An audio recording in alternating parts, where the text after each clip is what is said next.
Okay, welcome back. So the big announcement is that later tonight or first thing tomorrow, a new website will go live. Analytics explaining the new version of the analytics program. So let me start by saying nothing in your program is going to change. Nothing. We have one more semester and we're going to teach out of here, right, to the audience here and to the audience around the country. But beginning for the students who arrive in fall 2018, we're going to go 100% live online. We will no longer hold classes in Houston. We will broadcast the classes out of a state-of-the-art studio that we've purpose-built out of College Station, Texas.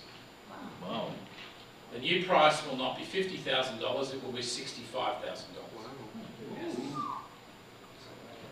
So I think you're lucky you got yourself a bargain. So the whole point of this is, it's about improving the status and the reach of the degree. So speaking personally, I want this to be considered a national degree. Not a degree where some of the students in Houston and the rest are outside Houston. That's a national degree. They've won. It's not my version, mate. So Dr. Chide, it'll be live or it'll be recorded? Live online. Online. So Paul Javier, he's next to me. If he says the word online without the word live, I go crazy. Everything will be done live online. So you can imagine in the fall next year, I'll be teaching time series on Tuesday, standing here in this room to the group next door. Right? Right. On Thursdays, I'll be teaching 608 in a state-of-the-art studio in College Station. And the state-of-the-art studio has these giant screens, and I can see every student. I can see Deborah smiling. I can see Antonio got his hands up to his face going, what is this guy talking about? Right? They knew they were. So I can interact with every student equally. And then the breakout groups, instead of me running around like a crazy man, I can look into each group. Man, there's group number 2 talking about R² for time series. Let me get in there. There's group number 4 trying to do variable selection before they have a valid model. Let me get in there. And this technology will enable students to meet as groups outside of class as well. So it's a bold new move. A few things prompted the move. Our 5-year initial memorandum of understanding with the Bayes Business School concludes in February next year. So we have signed a new 5-year agreement. And they were also keen on the idea. They would like to get into more online education, and we're seen as one of the pioneers of that. And in terms of price, when we actually set up the program, Myra got approval for us to look at competitors. So we didn't have to go through approvals right up to the state level about increasing the price. So we talked about, we never want to be the cheapest, we never want to be the most expensive, we want to be competitive with other degrees. So that's how we came up with $65,000, along with, do we make some money, let's just say, to reinvest in the program. Did you do any marketing analytics to come up with the 65,000? No, we just looked at competitors, mate. We have to keep our mouth shut, which at the university, mate, is a little bit tricky. So I've told the department head and the dean who've signed off on this, but none of the other faculty members know. So you get to hear first. I thought it was a courtesy to do that. Thank you. So this is not my first rodeo. I remember when we made a change in Australia, the students had t-shirts printed mentioning their unhappiness, and they wore them to class, and they had multiple versions of them. A bunch of Australian hooligans. But I didn't mind because I knew what the story was. What really upsets me is passive aggressiveness, where there's all these whispers in the corridor or online, and I have no clue. So if you have an issue, please come and talk to me. You know, I'm committed to making this a great program, right? So Dr. Chide, why did you extend the agreement by 5 years if you're not going to use this facility? Well, we still need the Bayes Business School faculty, Oh, I see. right? We still need the Bayes Business School faculty. Jasperson, for instance, is a legend for us. And so That was one of the key things. Yes, Sam? Things like finance and marketing, are they still going to be like in the core or maybe more like? We haven't changed any of the curriculum, it's just about the delivery method. We hope in the future with this method to be able to offer more electives, but we won't initially. You can get access to more faculty members. Yes, if you think about it from our side, which is not the way we designed it, we can get access to more faculty members. We've had faculty members drive you for half a semester and say, please get me out of here. Yes? Have you guys set up like an MS Analytics alumni group so that former and future students can all stay in Yes, touch?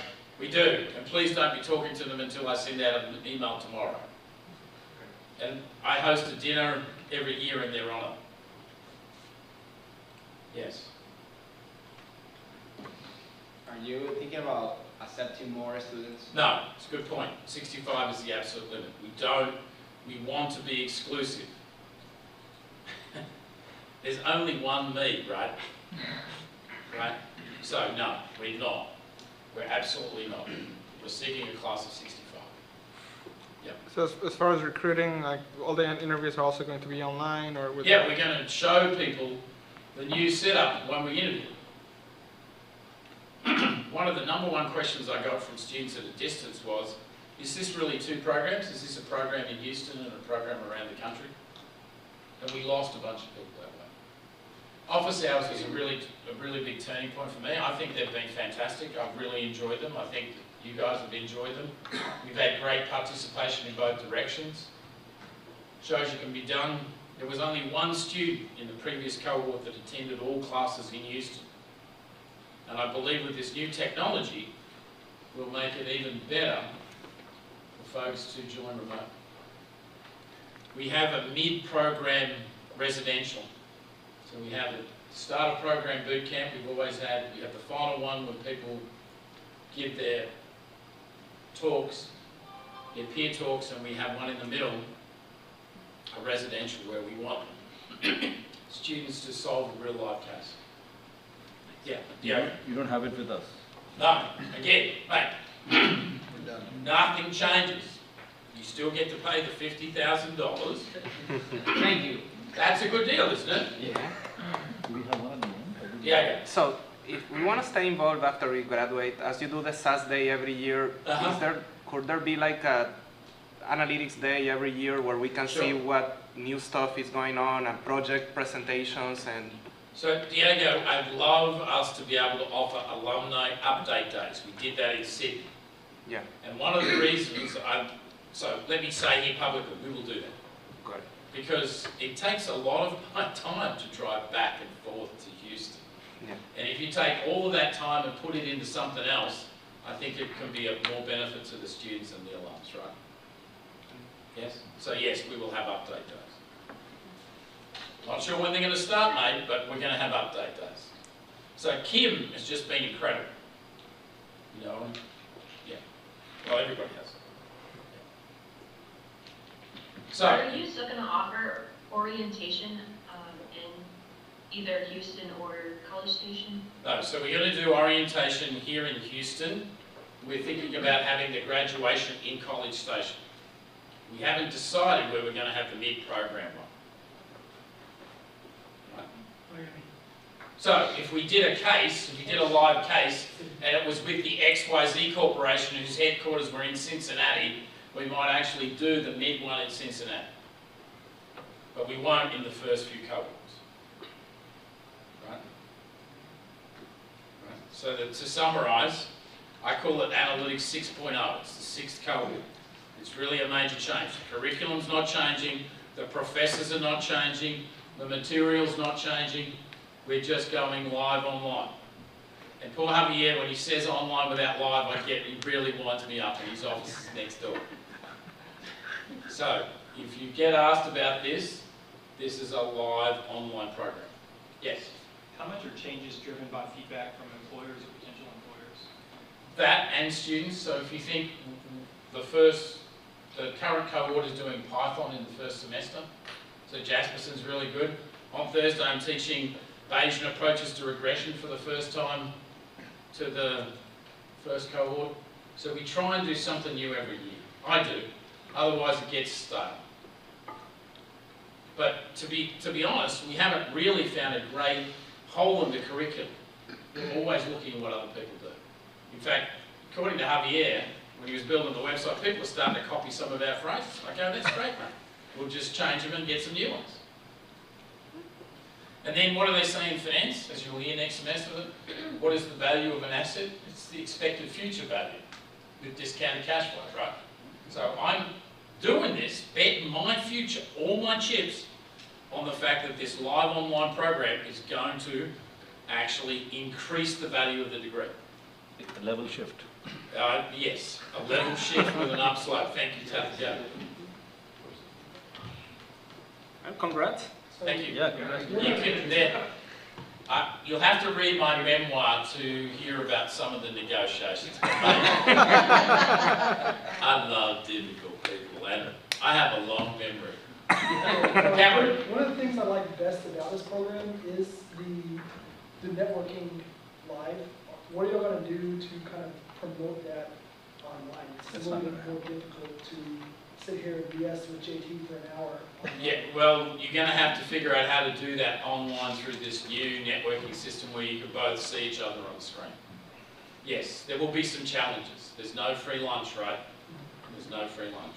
So, you know, I've heard from people who have small children at home and not a great place to study. This just didn't suit me. I get that. Yes, Alan. Adam Harris? Adam. Aaron. Aaron. Hey, Dr. Sheeler, are you going to open it up to more, like a larger region if you do it live online? Or are you still going to do the States only? No, just the United States. There are a whole series of university reasons that if students want to get loans and all of that sort of stuff, if you go outside the country, it makes the whole world more complicated. We want to have a national brand, and we're looking only to have 65 students. We do not want to increase the numbers. We do not want to increase the numbers. It's still a cohort. We're not going to start every 3 weeks with new people. There are some online programs that have more than 1,000 students. And you get to see a professor very rarely. We're not doing that. It's the same program, right? Okay. So please, if you have any questions or any issues, direct them to me. I've asked Myra and Javier. If they get any emails, just send them to me. I want to be the spokesperson for this. I'm the one who put my head on the chopping block. But I'm excited. I look forward to you know, having a reunion with you guys when we're doing the 13th cohort or whatever. And they'll go, oh, they're those old dudes that did the old face-to-face way. Okay, all right. All right.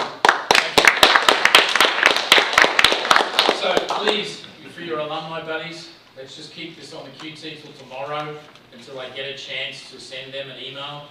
As I say, I wanted to respect the current class by telling you ahead of time. So we're hoping it goes live sometime tonight after class. But if not, if there's some switch somebody's got that blocks us, it'll be first thing in the morning. Okay, thank you. All right, we know our order. Yep. And the rules are pretty clear. It's 15 minutes and I'll have an alarm. If you're really, really exciting, you might get an extra minute. But please don't run. Do you have a timer on here? I'm going to have an alarm on my phone. Just speak really loudly for someone. So, Professor, we're not allowed to ask questions, right? We're not allowed. No. No. No, you can't ask questions to your buddies. Come on. No, I joined it. What are you doing here?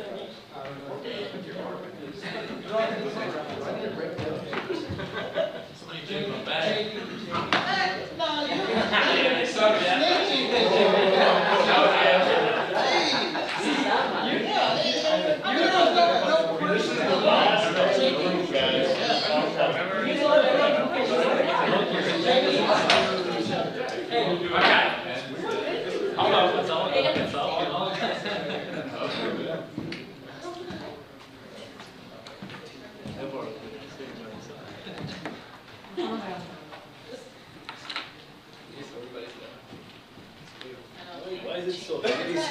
towards the side. Just a very severe Hey, I'll distribution of keep features. They're starting. Your time is running out. Very steady. You ready, steady, go. Global warming, is it myth, conspiracy, or science? I'm Gina Guillory, everybody, and we are the Series Business Consultants, and we invite you to explore our approach to modeling climate change. Not everybody supports the science of global warming, but we do know temperature change impacts decision makers from your local farmers and small business owners, all the way to your national governments and global corporations. So our goal was to create a time series model predicting temperature 2 years in the future. We also were interested in some predictors for temperature, so we looked at atmospheric CO2 concentrations as a starting point. The data we used were publicly available time series, including temperature from 1850 to 2017, and atmospheric CO2 concentration from 1958 to 2017. For consistency in our models, we chose to only use the temperature data from 1958 onward, and we left out the last 2 years of data for a validation sample. So we effectively built our two models based on 1958 to 2015 data. The approach we took for this project was to first model temperature and CO2 independently, and then combine them using a transfer function with pre-whitened CO2 as a possible predictor. As Sam, Diego, and Tatagata will explain, the temperature and CO2 models independently were very successful, but as Steve will later describe, the transfer function was a little bit less successful. So we landed on one particular model that was most effective at predicting future temperature. So Sam will now highlight that first temperature model. Thank you, Gina. So first look at the raw data. As Gina said, this is temperature data. In here, we are starting with the here we have already chopped off the data starting at 1958 all the way to 2017. First look at it, we see that there's a lot of seasonality in it, and also it seems like there's a mean increase in the series. So there are some things that we need to address on the original data. So first we start by taking just the seasonal difference. And with that, it looks like the data might be stationary, but it's still a little bit hard to interpret how we should use the AR and AMA coefficients to build a valid model. So taking a further look, we took a seasonal difference approach first. No difference on the raw data to start with. The first model that we built was a 400-01112. This was a valid model, in fact, due to the white noise passing the white noise test. And however, the model was not parsimonious due to this lag 3 on the AR term. Just as a note, our SBC for this first iteration of the model was -1052. So we'll talk about how that SBC improved over the next iterations. So we took that initial model and we took it to SAS, and we were testing for outliers and level shifts. Just wanted to see how we could improve the model. Maybe it could become parsimonious. We did that. We did adjust for the features, and the model did not become parsimonious. But we did come down on the SBC to -1087, down from -1052. We also noticed that the model, that because the model is not parsimonious, that we should pursue a gap model to see if we could get a parsimonious model. Another thing to notice is that the intercept is significant, and that kind of captures the upward trend of the temperature changes over time. Okay, so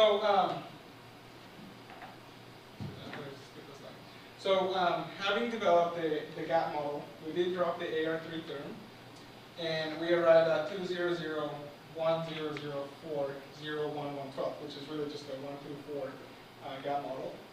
And our SBC went down to -109115. At this point, the model is parsimonious and it is valid. So this is a really good looking model. Up here, one of the things that we noticed is that this level shift 71 was very highly significant, at least with respect to the rest of the outliers and with respect to the other features that we found. But the interesting thing is that it's a negative coefficient. So that's implying that at some point the temperature took a negative level shift. So that was just of interest. Obviously, we don't have the expertise to explain why this happened, but this is just an observation that we arrived at. So Diego will guide you through the second temperature model that we built. So, yeah, temperature, the first model that Sam just showed is actually nice. I mean, parsimonious is valid, it passes the white noise test, it has a low SBC. But if you remember what he showed a few slides ago, temperature was kind of slowly rising. And we only did the seasonal difference, but it appeared stationary. So we went back to the data and we said, okay, now let's test another hypothesis and let's also apply not just the seasonal difference, but also the regular difference to account for that trend. And one of the nice things about doing this second difference, you can see that the PICF and the ACF are cleaner and easier to interpret. And on the ACF, LAX1 and LAC12 very clearly pop out of your coverage. So this kind of indicates that you potentially have an MA process on both the regular part and the seasonal part. However, there are a few lags as well that are popping out, so that could make interpretation a bit fuzzy. But you see, 2 lags popping out here, exponential decay on the PICF, it does appear that MA processes are dominating. So let's start modeling this thing. And after doing a RIMA model group, it wasn't really so different to the model we got before with only one difference. The best model in terms of SBC was an ARIMA 411, 01112. So we actually have an MA term on both the seasonal and regular part as we expected, and also AR4. Honestly, we did find better models with smaller AR, but they were not valid. So it does appear that you needed that lag 4. We didn't have an intercept. Compared to model 1, when you do 2 differences, it resulted in intercept not being significant. And the problem with this model, it is valid, but it didn't converge. You know, we run it in JUMP, we even run it in SAS, we apply maximum likelihood and conditional least squares. Just the MA coefficients are really close to 1, both of them. The regular one and the seasonal one is like 0.98 and the other 0.95. So the model is still invertible, but the fact that these coefficients are so high and so close to 1 just make the model unstable. Since it's still a valid model, we decided to go ahead, put it in SAS, correct for outliers and level shift, and we basically found very similar outliers and level shift to the previous model. And again, we see that level shift, which is a negative value, which was kind of not expected because we talk about global warming, not global cooling. But you know, correcting for outliers and level shift, it is still a valid model. SBC reduced, although not as low as the model 1, but it didn't converge. So we get some estimates, but those estimates are unstable, even using conditional least squares. So you know, we got a valid model, which is however unstable and not truly parsimonious, because lag3 again is not statistically significant. The problem with this model, we tried to make it parsimonious, we tried removing lag3, it wasn't valid anymore. So we were in this situation like, do I want to make it valid or do I want to make it parsimonious? And we would rather be conservative, keep a term that is not significant, but remain with a valid model which is consistent with white noise. So let's look at the forecast from both models, you know, the first model and the second model. And to be honest, the forecast, you see the black line is the actuals, and these 2 lines are the models. They're very similar. They're almost the same. And if you look at the percentile error, it goes from negative 0.5 to positive 3.3. You know, the average is 1.37%, which is basically like a 0.2 Celsius degree. Errors are not too bad, but you can see that the model is under-predicting the temperature. And it actually doesn't do so well on the first year. It does better on the second year. And also, it does better in summer than in winter.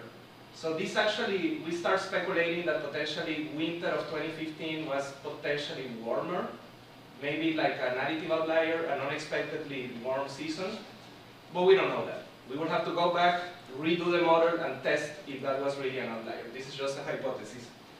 Now, conclusions from this model, if we have to choose between the 2 models, we actually go with model 1. To be honest, both of them are very similar. Both of them identify a strong MA component. They identify lag 4. Now, what is the interpretation of that lag for? Pretty much, okay, let's start with the MA part. MA part is very strong on the seasonal part on Model 1. And by the way, the reason we choose Model 1 is because it's more stable. And it had a lower SBC, okay? 5 minutes, yeah. Yeah. So the MA part is very high, so you have a strong correlation to what happened a year ago. The AIA process basically tells me what happened a month and 2 months ago is influential, so basically the same season. But lag 4 means the previous season. So you know, you have a hot winter because you had a hot fall. And finally, the intercept captures temperature increase. Now Data is going to explain CO2 as an independent model. So once we got a good temperature model, we started thinking that how can we use CO2 to see if we can fit a CO2 model in the time series and see if we can later on apply transfer function to see if that can be a predictor variable. The CO2 series was, as you can see, it clearly shows there's an increasing mean, and what we were not expecting to see was strong seasonality there. So we did the first difference first, and we obviously saw there was clear signs of seasonality.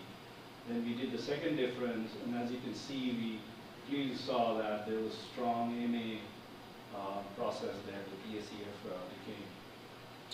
What we did was, based on that, it was fairly clear it was strongly MA.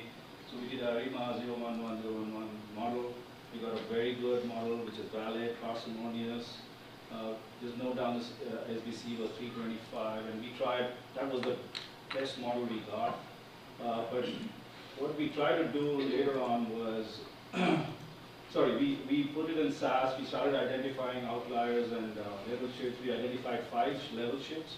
It was kind of strange because there were some of them which were, we didn't expect CO2 to be going down, CO2 concentration, but there were a couple of level shifts actually going down. A couple of them went up, but it was still valid, parsimonious, and we could bring down the SBC to 272. The second model on the list was ARIMA 111, which is an AR term, because we wanted to see if there was any, it was so strongly MA, we wanted to see if there was any AR play there as well. We found a valid and parsimonious model, but when we put it on, when we brought it to SAS, trying to identify the outliers and level shift, we saw that the model was no longer parsimonious. It was dropping the AR term. So basically, we go back to the model 1, which is strongly MA. And when we do the comparison, we find out that both the models were predicting almost exactly identical. But as you can see from the actual, this is the actual, and that is the prediction. You can see from the actuals, they are a consistent negative bias. Between the actuals are always higher. So we understand that there could be a level shift that it was not picking up earlier, which is because of that constant bias that you see here. But if you look at the overall comparison based on MAPE, it's doing pretty well. It's between almost 0% to 0.6% on average in terms of error. So we selected this model for CO2 as well, and then we try to apply transfer function here. Steve will start with this transfer function. Steve? 2 minutes. Yep. So as Gina mentioned earlier, we did attempt to build a transfer function in order to test the correlation between CO2 as a predictor for global mean temperatures. Ultimately, this exercise did not prove to be fruitful. You can tell from this graphic, there's just no ground cross correlation. So we concluded that the transfer function was not feasible using CO2 as a predictor. So the bottom line is we learned a lot from our project. We learned that in building a model for global mean temperature, the previous 4 months of data would prove to be highly significant, in addition to data from the same month in the previous year. We learned that in building a model for CO2, the previous month of data, in addition to the same month in the previous year, would also be significant. However, we've really only scratched the surface with this project. We feel that to improve the model, there are countless more predictors and attributes that we could look at. There are potential correlations with other data, such as the influence of greenhouse gases and/or solar activity. We can also take a much more granular approach. We likely did not have enough specificity when looking at the global mean temperature. We can take a dive deeper to look at temperature changes in certain localities and create time series models to predict temperature change by city, by county, by state. And we truly feel that this is an extremely meaningful topic. There are implications not only at the individual level, but for decision makers, businesses, and leaders worldwide. Or maybe this is fake news. Fake news. Maybe this administration has been right. Thank you. Thank you. Excellent. You had 8 seconds left. I have to really cut it short. Short is good. All right. Any questions? So, questions for me. Let's go back and look at the CO2 predictions and actuals. That's really interesting, isn't it? Yes. Yep. And the gap seems to get bigger as you go along, right? So it would be interesting, you don't have to do it, but one of the things you do is to refit the model with all the data and actually see what's happened in those 2 years. Well, it's an MI1 as well, so we know that after the first seasonal period, you cannot really use it. Because Right. it will converge back to the That's the mean. other thing. Yeah, again, you're trying to extend the friendship with the predictions. But there's the seasonality, you've gotten that pattern, the cookie cutter pattern, really, really well. Right? We were not expecting it to be seasonal. That's really, to be honest. Right, well, even again, when you look at the CO2, the trend is so strong, the seasonality doesn't pop out, right? Yeah. So my other question is a general one. What was the most surprising thing when you did the project? Was it after you did the pre-whitening, nothing popped out of your orange? That was not necessarily the surprising thing. What was the most surprising? level shift that we couldn't really, I think the level shifts were in temperature which went down, Mm-hmm. but not totally unexpected. and the tricky thing was we couldn't see it really visually in the trend, but somehow it's significant. But those little numbers are significant, right? The coefficients are small. The other one too, you can change the number of iterations by doing something called max iter, Okay. M-A-X-I-T-E-R, just for your own edification. It's usually like 1 or 200. You could put 2,000 and see if it converges after that. Just What's the default? about a couple of hundred. Well, something that was interesting that lag for, we couldn't get rid of it. And then Tathagata in his infinite wisdom said, nature doesn't work in months, but it works in season. Right, works So in it makes season. sense that So we made the months, right? The God didn't give us the months. So I thought, okay, maybe it's 4 month season. Yeah, no, that was very clear. Well done. Excellent project. Thank you very much. EPC search campaign. Next. Infinite wisdom. The knower of the Buddha. Buddha. It's not even finite, it's empty. Hey, Tathagata, sorry when I made you wrong, but it was good. Good job. I couldn't explain the CO2 model, but I didn't realize that anyway. I think you were really passionate about that. Yeah, you were really into it. Like it was your baby. Okay, you ready, guys? You're ready? Ready, set, go. Are you there, Anna? Adam? Yes, can you hear me? Yes. You're ready. Great. Good evening, everyone. We are the Time Bandits, and this is our presentation. Go to the next slide. Great. Software Advice is a B2B lead generation company for software. Their primary purpose is generating web conversions that are then qualified and sold to software vendors. As Software Advice has been growing significantly in the past few years, the rudimentary tools they've used to predict revenue from the paid search marketing program have been rendered obsolete. They're extremely inaccurate and don't take into account deterministic variables as well as seasonality. We aim to create a model that accurately predicts revenue for the utilization of goal setting, forecasting, and experimentation baseline development.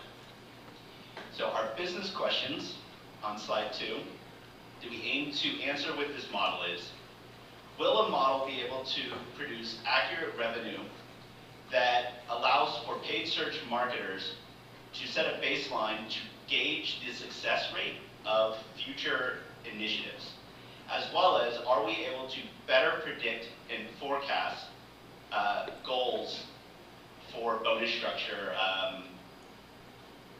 scenarios. So the data we've looked at consists of revenue directly attributed to the paid search program. So So this is revenue that has been generated from conversions that originated with paid search advertising.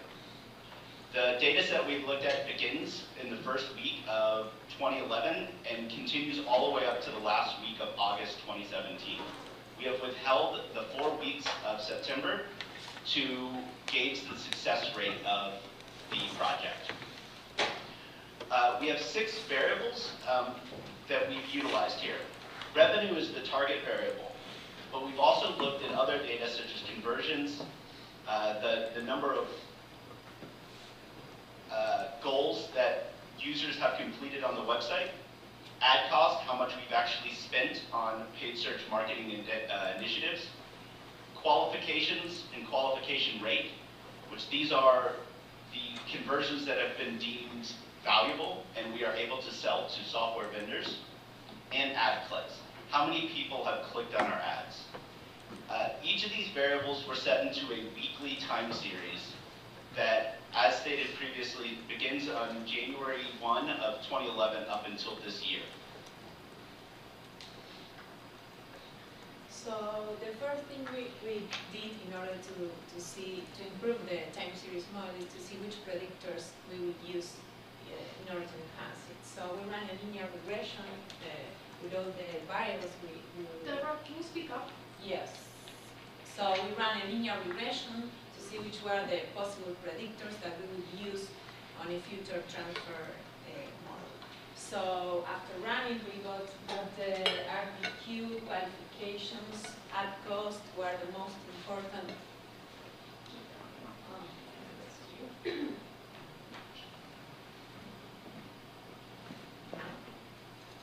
Okay. So, and the plan was to start running different models with the different predictors to see which would be the best model we can get from. So as Adam was saying, the data was coming from March 2011 to September 2018, and the data was coming as weekly data, okay? And as also you can see on the table, we get a very high beef on the virus too. So the selection was considered also the significance plus the beef. So we got 3 competitive models. The first one was the regular IMA with the log revenue, 011, 01152. The second model we attempt was transfer function using the log conversions, one of the predictors, and we get the same 011, 01152. And the third one that we attempt was using log ad cost. As you will see there, we put all the error we get on the last predictions plus the mean average error, and we will explain more the selective model, which was the log revenue using as input the log conversion. Thank you, Deborah. So before playing with any of the input variables, we started just by trying to create a baseline time series model of the dependent variable, revenue. And as was mentioned a little bit earlier, we ended up log transforming the revenue to resolve an increasing variance issue. So the initial series of log revenue can be seen there on the left, and then the series after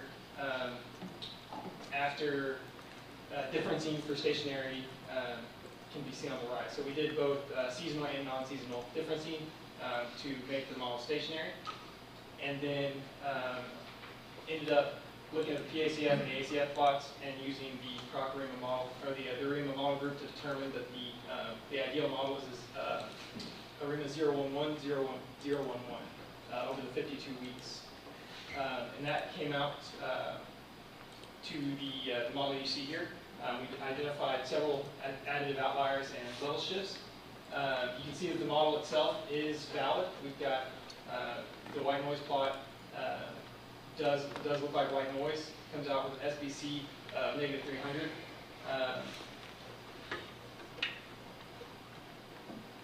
And here are ACF and PACF plots. So this gave us a good baseline to start adding the input variables and looking at the transfer functions to determine if we can improve upon this. So I'll let Ivan get into the first of those transfer functions. So the next model we tried was looking at ad cost to revenue. So if you just build an OLS model for ad cost, there's about a 1% increase in revenue for every 1% increase in advertising spending. So build a transfer function is interesting to see if there's any historical lags that are also impacting revenue. So did the last period affect the next period of revenue? And so after pre-whitening and well, first we found a model for the ad cost, and it was the same model, the 0, 1, 1, 0, 1, 52. And then the pre-whitening showed that only the current lag, so none of the previous lags were impacting revenue. So there was no relationship between previous lags of spending on ads and the future revenue. The model came out better than just the revenue model. And I believe it's a little bit hard to interpret the parameter estimates, but I think, I don't know if you have another slide, but I think it was the difference of the coefficient on the ad cost was 0.4, so it's a 0.4% increase in revenue difference for every 1% increase in the difference in ad cost. So, move to John.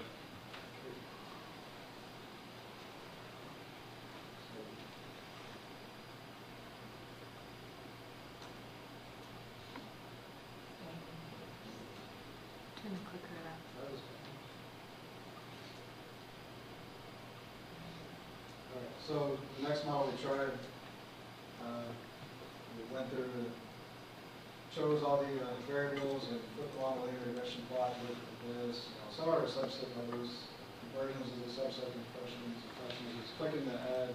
Conversions is actually going through, clicking, filling out the form, making the sales contacts.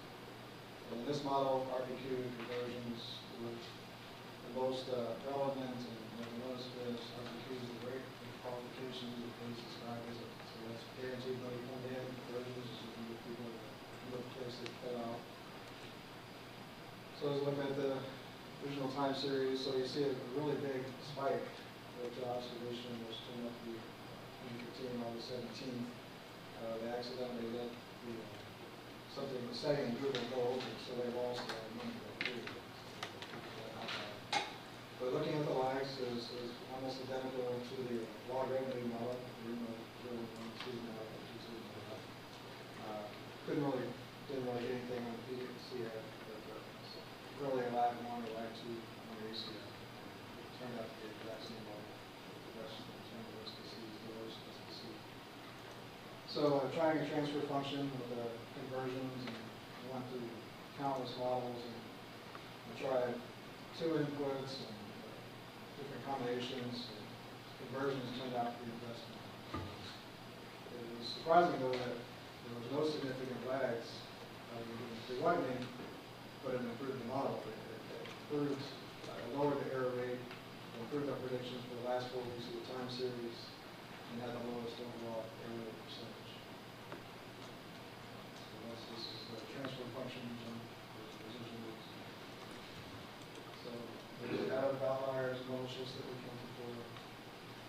So going into SAS, so just like conversions, we had everything was valid, white noise, residuals, all the terms were significant for SPC.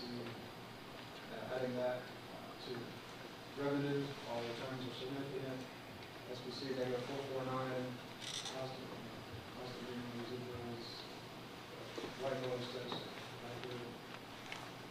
And then as a plot of our final predictions, blue is forecasted against the actual. And the final average percent error was 10.76 for the last 4 weeks of the time series. Overall error overall one observation was 7.95%. And we predicted the next 4 weeks beyond this. So business recommendations is that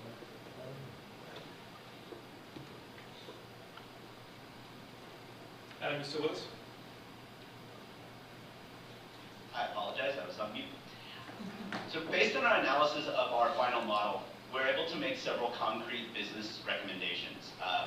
These are both for scenarios that inspire actions, but also different model utilizations moving forward. These are direct responses to our initial business questions that we started with. The first action that we are recommending based on our model is to develop an accurate conversion volume target with consideration for seasonality expected to achieve desired revenue. In the current model, our campaign managers aim for certain revenue numbers. This makes it extremely difficult to compartmentalize which initiatives should achieve certain revenue. But understanding, based on our transfer function, the amount of conversions that predicts a specific revenue, we're able to more accurately compartmentalize and provide a clearer action plan for campaign managers.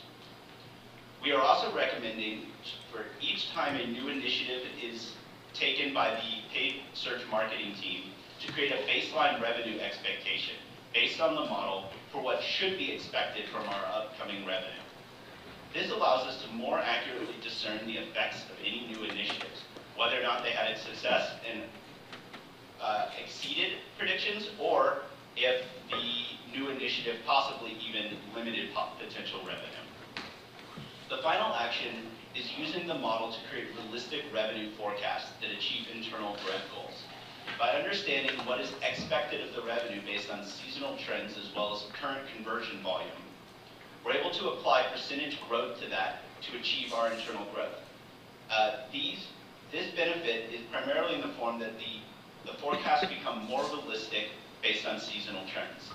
This obviously helps the motivation and morale amongst campaign managers whose bonus structure is directly tied to whether or not they're able to hit these forecast goals. We also pulled a few lessons from this model that are very important to share with the company. The first being that conversion volume is the most significant predictor of revenue. Not all times is revenue the primary focus, but when it is, this gives us the insight to focus on different areas of the paid search marketing initiatives that provide the highest level of conversions for the lowest amount of spend. This insight helps to inform decisions and allocations of marketing expenditures when revenue growth is the highest priority. We are also able to highlight the strong seasonality and the highly accurate predictions of revenue change based on the model. While the model does remain roughly 10% off of our forecasted observations, the model was perfect at predicting whether or not revenue, in what direction revenue would change. For the first 4 weeks that we forecasted, the model was accurate in predicting whether or not revenue would go down or up for each week. This strong connection to a 52-period lag gives forecasters as well as campaign managers reasonable expectations moving forward. But one of the biggest conclusions that we reached was the model is a tool and a benchmark, but should not be considered a law. In analyzing the outliers, we came to the conclusion that there always will be one-off, independent outliers with no predictive qualities. Care should be taken to not rely on this model entirely, but use it as one of the many tools that paid search associates and managers can utilize. The overall moral of the story is, this model is far more accurate in predicting future revenue than the Excel files that are currently being used, and provides utilitarian benefit to the company. Okay, thank you. Just a few seconds over. Very interesting project on a very difficult and challenging data set. Let's go back to the slide with all the divs. Is that the very first one? Yeah, well, it's the same. We put it twice. So, what is the number one? Conversions is the number one, right? So, why could there be a lag? It's like, if there's a blizzard today, we won't get many parking tickets and we won't be many taxi fares. I know that the temperature, the weather is a time series, but I don't need to go searching for lags because today's weather is going to affect today's performance. So isn't today's conversions going to affect today's revenue? Is that correct? Actually, our monetization process has a lifespan of about a week. A lot of our conversions will actually come in prior weeks, but we will end up qualifying them, i.e. monetizing them the next week. So a previous week, a very high conversion volume in the previous week would actually be a deterministic indicator of potential revenue, as our sales advisors have a larger queue of conversions to actually work with. Right, but you found that the biggest predictor, the strongest one was the current week, right? Yes. Okay. And then, you know, I'm sorry about my statistical religion, it's very strong. Those p-values really wind me up. Because they're not valid, right? The errors are autocorrelated. You can order on the basis of the t statistics, but it's the p-values, right? My goal was just to see the interactions in the test. I wasn't. No, but you know, in future, please, it upsets me, mate. Please black out that column, right? Now, the BIFs, you got rid of a lot of the BIFs by using logic, is that correct? Yes, sir. Good, okay. Let's pop through the slides a bit. Where the one with there's an error, the first model, there's an additive outlier of more than 100%. So show me the SAS output with the coefficients. Where is that? Somewhere there's just this horrendous outlier. With conversions. Yeah, that was the 2015, August 17th.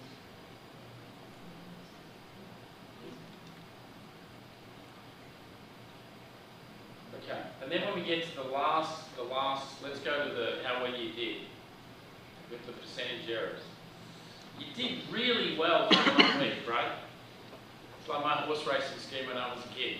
I should have bet on that first week and made a fortune and then given up. And then it got the directions right, but you know, 17%, the boss isn't going to be that happy with the 17. Well, that turned out to be an outlier. All of the models failed on that one data point, and we figured, well, if we could take 2 more months of observations after that, there wasn't any outliers, so you might be able to develop a model if there's always any outliers. Right, so what I did with my Chipotle model, remember people got into me that I was off by 9%. I refit Chipotle with the latest, and it's an additive outlier of about 8%. And you can't predict outliers ahead of time. So I was just thinking, for your own edification, it'd be nice to refit the model with those 4 points and see if something happened there. I'm dying to, yes. I wouldn't have been able to sleep for 3 nights in a row though, but anyway, I'm I've already done that. I've got more to say. Okay. All right. Thank you very much, guys. Well done. We have what was they to do?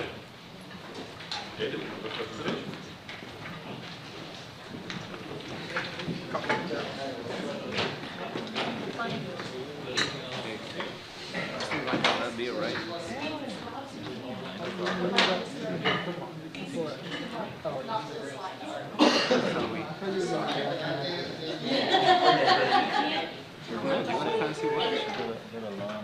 Hey, Allie, you might have mentioned that. No, You might have done that. Can't be ready. I'm ready to push go. Ready? Full house. Okay, so our group had the objective of predicting monthly average billing for electricity. So here's the overall vision of what we'll be going over. First, Adrian will give us a business scenario where he explains that there are opportunities for arbitrage in his industry. And his employer provided the data set we're using. Rich will go over a little executive summary where he will foreshadow that there are 2 models we developed. Venezia will talk about how we collected our data. Antonio will talk about Model A. Merrick will talk about Model B, and then Rich will come back and give us some great conclusions. So with that, I'll pass it on to Peter. There we go. Awesome. So as most of you know, I work in the marketing department for Reliant, and part of what we have to do is kind of think about, do we buy now, sell later, or sell now and buy later in terms of electricity. So that's where we get the whole energy trading. So like I said, the price of electricity fluctuates, so if we don't buy when it's cheaper, then we can end up selling and having to buy when it's more expensive. Like I said, we make our money by purchasing low and selling high. So it's just kind of like the big picture of why we chose, why we looked at this type of data, and with that, Rich. Sure. So let's begin with the end in mind, right? I mean, let's just start with what's the answer. So we, as of July 2017, we anticipate that you're going to see a decline in demand for the next 3 months. And that decline in demand means a decline in average billing per customer, so less money coming in. But that also means that we should probably start to consider purchasing more energy as it starts to get less expensive so that we can hold on to it. And then, as we just saw on the previous slide, when the energy prices start to go up along with demand, then we can sell at that higher price. So our recommendation is limit the amount that we purchase until at least about October. Well, let's rerun the model, because we're pretty confident in what we're seeing here. And then perhaps in August or September, we'll see in a future month sort of that shift back upwards so that we know kind of when we can start to stop buying energy.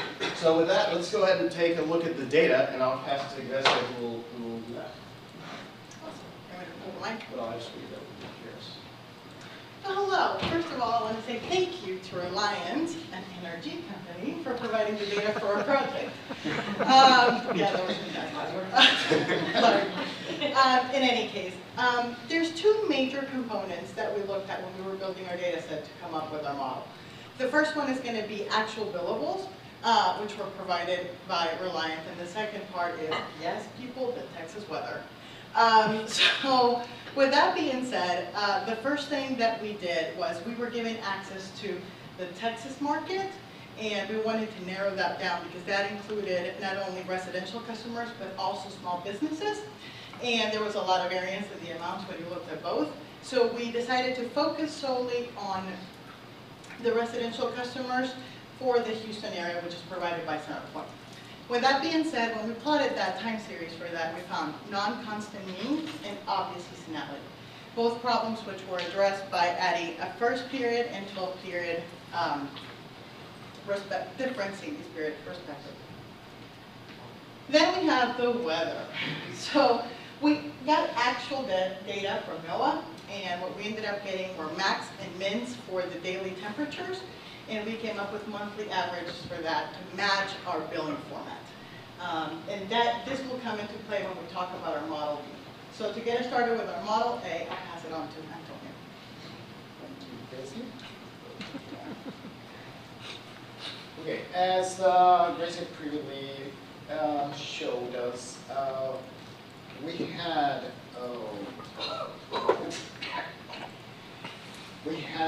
seasonality and declining mean on the initial data. So we applied the difference on the revenue and the average billing, both on normal and season. And we arrived and it became stationary. So we went ahead and used the RIMA model group in JUMP and using parameters as 414, 212, 12. And we arrived at the best model provided by JUMP based on SBC criterion. Then we realized that the altitude box and the p-value tests were passed. The white noise was as well valid, so we had a valid and parsimonious model. We exported that data into SAS, and when we run it through SAS, on the left-hand side you can see the white noise graph and showing a valid model, and that's not accounting for outliers. So we thought, okay, well, in order to improve the model, let's account for outliers. Well, when we did that, the white noise really, the graph really became awful. So we decided to abandon that effort and leave the model as it was, being that we had a positive white noise graph.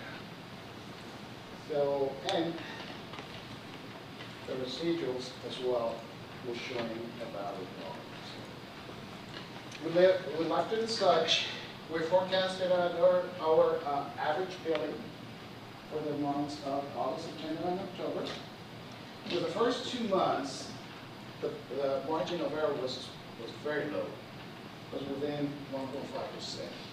However, on the third block, it jumped all the way to 9.9. Why is that? Well, we assume that seasonality is a factor. Outlier was there. And however, if we consider that plus or minus 10% margin of error in the industry is acceptable, our model is still valid. So we thought that we were within the limits. And now for discussing our next model, I hand it on to Merrick. Thank you, Antonio. So we have a good model. It's valid. Everything's fine. But we wanted to bring in more information. So half of the class are subject matter experts on the Houston weather. And you know that your electricity bill goes up as it gets hotter because of your AC bill. So we wanted to use an outside parameter, which is temperature. And we built a linear model based on time and the temperature, the average monthly temperature in Houston. And we found first is we need a valid model. So our linear model, we had to do a log transform because of increasing variance, as well as a square transform on the temperature to have a valid model based on the residuals. Once we had that, we fitted a time series model on the residuals of this model. And we got the time dependency of the errors. And we found a valid model being ARIMA 011, against seasonal difference for 12 months. Had the lowest SPC, passed the white nose test, and it's a valid and parsimonious test. We had some very good results based on this model. As you can see in the bottom right, errors around maximum around 2-3%. Okay, but we put a quick one on you because we actually used the actual temperature to predict our energy consumption 3 months later. So you cannot know the temperature 3 months in advance. Okay, so we have a very good model based on actual temperature. And we wanted to see how it works with actually predicted temperature. So we did a quick time series of the temperature data. And in order to predict the next 3 months, we got a valid parsimonious model of a temperature. And we used it to predict the next 3 months of the temperature. The results you see here on the right, where you see the percentage is the errors, the forecasts are not so great, okay, up to 12% error. So we see that we have a very good model if we have a very good temperature forecast, but not so good if the temperature forecast is not so well. What does this all mean, Richard? Check the next slide.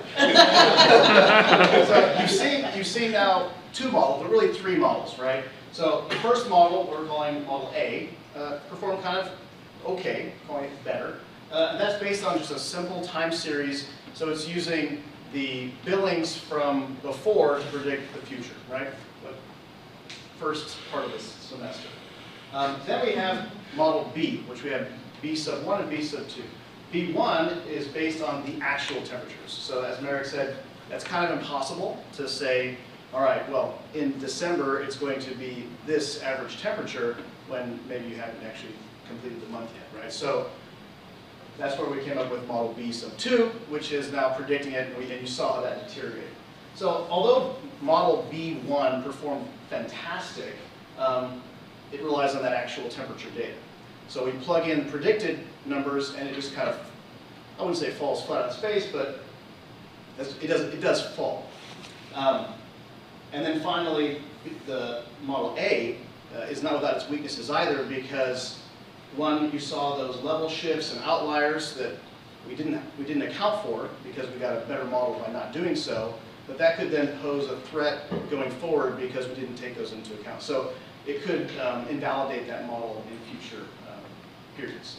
So just kind of got some images here. The top left graph there shows the blue is the actual temperature, sorry, actual billings, relative to the 3 different models.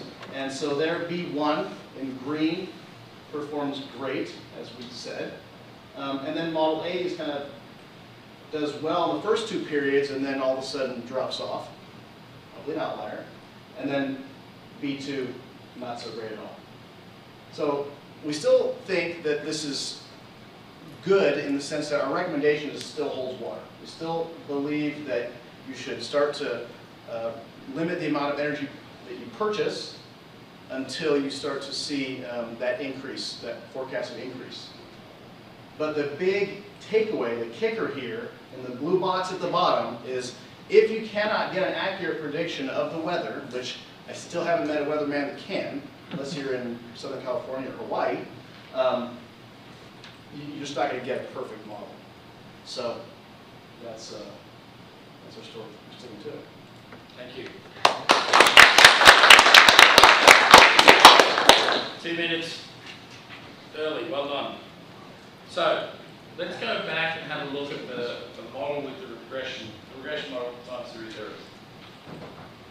No, the plot. There.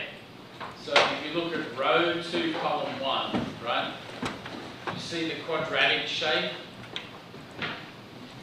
right? And then you get such a beautiful residual plot which makes me want to weep with joy, right? Weep with joy once you put in that quadratic temperature thing. So that's one of the common mistakes when people do this, is you've got to try and make the residuals look like they have, the only pattern is a correlation pattern. You can't have any mathematical functions visible in the residuals, because you'll never fix that when you get to the time series. I guess the other point is, even though that it's so reliant on temperature, a good management thing would be, presumably, Adrian, if we have a hot month, here's what it will be. If we have a, like last year, or, so even if you don't know the temperature, you can do scenarios at least, right? And let's go back to the very first chart, If I was running your company, I'd be really worried. Here we go, go to the next one. There's a very strong trend down there. Yep. You know, the mean was in the above 200, and now we're not going to a good place, sir. What's going on? So the data that we collected started when the deregulation happened of electricity. So we started seeing, more competitors come in. So our population started diminishing. So, I mean, the few things, prices at one point were really, really low. So one of the things that worries you is that going to keep going down? Yep. Right? It shows no sign of flattening off. Great. What was your biggest surprise or aha moment when you were doing the project? For me, it was that. When I saw that, I told her, I was like, immediately, I was like, did you see that? Print your resume. I think to me it was a quadratic term. That was, well, that quadratic. Drescher, in the winter you need the heating, and in the summer you need the air conditioning, and they both use electricity, right? I think the summer is worse here than winter. Yeah. I said money, but I like to be Yeah. Anyway, well done. Thank you very much.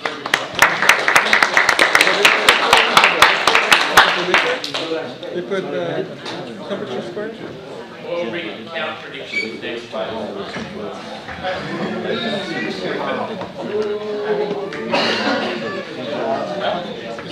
Yeah, but they still have that.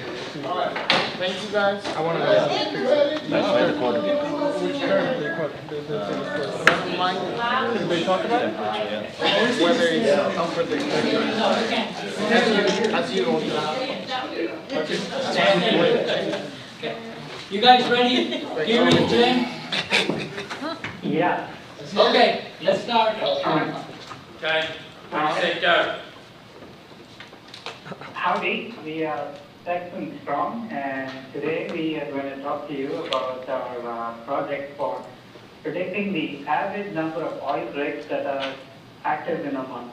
And we're predicting active rigs because when rigs are active, they consume products, they consume labor, and they consume services, all of which are supplied by the oil industry. So active rigs, the count actually acts as a leading indicator of the demand for products used throughout the life cycle of processing and producing petroleum products. Baker Hughes has been publishing the weekly U.S. rig count for 70 years, and it's the industry accepted standard, and that's what we set out to predict, weekly rig count. So then quickly realized it would be better to predict monthly rig count because monthly rig count can be used by businesses as a driver when they are doing the planning for each quarterly cycle. And when they try to make decisions about infrastructure spending and resource allocations. And that's the business context for our project, and I'm going to hand it off to Jim to talk about the data that we compiled for our analysis. All right, so as you can see here, we use three primary variables to build our models. The price, which is the monthly WTI closing price, the volume of a monthly, what's it called, the volume prices, and yeah, the average number of oil rigs. Some of the data that the data points we have here were somewhat skewed, so we decided to perform a log transform on the volume and average oil rig. Next slide, please. So we ended up building three separate models. The first was an ARIMA transfer function model using monthly oil WTI closing price. The second was an ARIMA transfer function model using the commodities trading transaction volume. And then the third was an ARIMA model using just the rig counts themselves. So, that's fine. Thank you, Jim. So just to kind of give you an overview of what these guys talked about, we started off with, pie in the sky. We wanted to predict the overall rig count using the WTI price and whatever other variables are out there that are deterministic. Turned out we tried out a bunch of models. Here's just one highlight of those. Basically, we tried the maximum likelihood, we tried the CLS. As you can see, the MA coefficient is very, very close to 1. We also had a bunch of outliers which we took care of, some level shifts, and what we ended up was a model that looks like this, which is unstable, as well as if you look at all the coefficients, the WTI, the oil price basically negatively corresponds to the rig counts, which, good luck trying to explain that to the business guys. Another thing we found out was we were trying for the weekly rig count, and our data had some missing days values being real data, and we found out that jump and just time series modeling, you want it to be sequential. You don't want to lose out any days of the week. So we kind of put this on the back burner, and we just focused on the oil rigs by using, the oil prices as one of the predictors. And I'll hand over to Cameron, who's going to talk about a few models that kind of qualify to better predict this. Thank you. So the first model we tried was the price transfer function with the ARIMA 111. You can see here that the model actually ended up being valid and parsimonious. A couple things here to kind of keep your eye on is the white noise does kind of creep up there, so it looks like there might be something going on in those later lags that we're not catching. And then the other thing that we noticed was the sign of the estimate for every single one of the price lags was negative still, which is kind of confusing to us because as price increases, you would expect to see rig count increase. This is kind of indicating the exact opposite of what we found. But other than that, all the terms were significant, past the white noise, everything was parsimonious within this model. So we kept it. Then we moved on to a transfer function using the volume, so the number of transactions We figured that the price alone isn't driving activity, it's the volume might actually indicate more of how many people are there actively investing in oil and gas. So we looked at that one as well. This model, once again, it became parsimonious, and the white noise passed. Everything looked good in the model, except for one kind of key point, and that's an AR term greater than 1. So we kind of decided to throw that model out because we tried several other models and couldn't get them to fit right. This was kind of the best look, and that AR term greater than 1 to us indicated it just wasn't a valid model. And so finally, we just went with a plain vanilla using rigs to forecast rigs model. ARIMA 111, much like the price transfer model. In this one, as you can see, parsimonious, valid.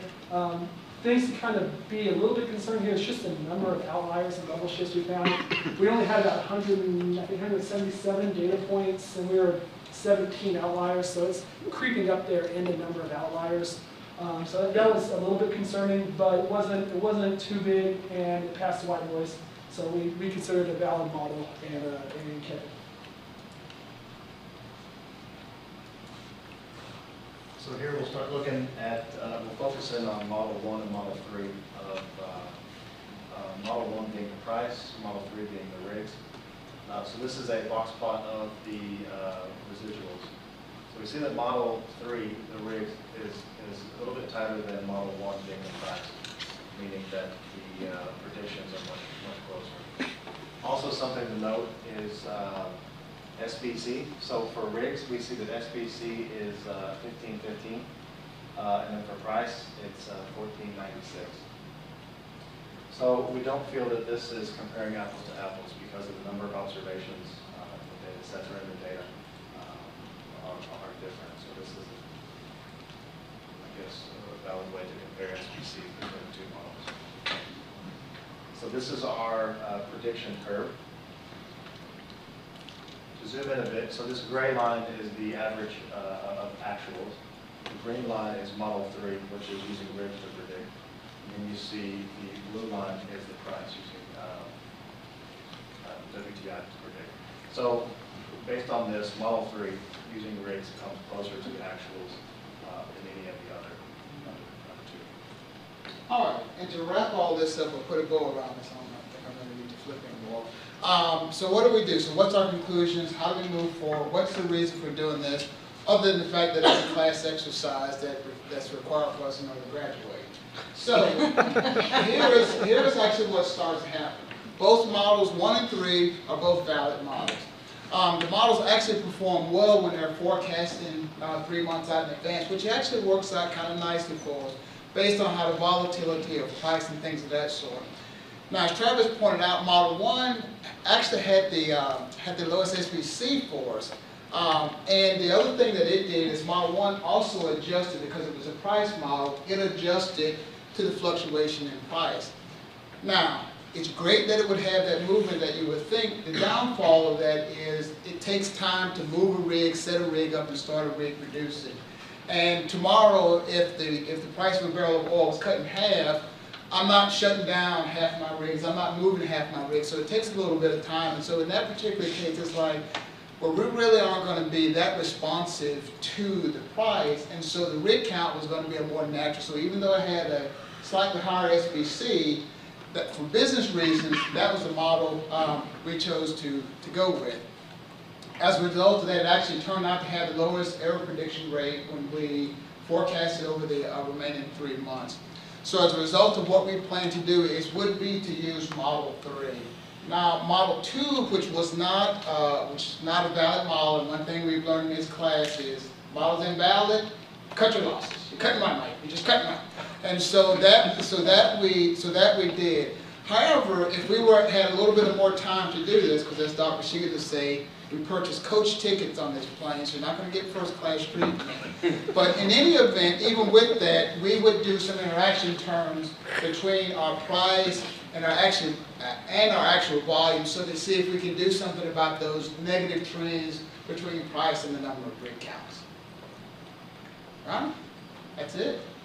Thank you. I have a lot of questions.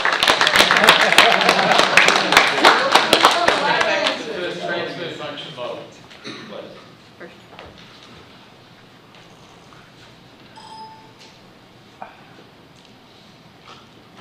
So not price, the other one. Okay. So let's look at the lag. So it's lag 0, lag 4, and lag 5, right?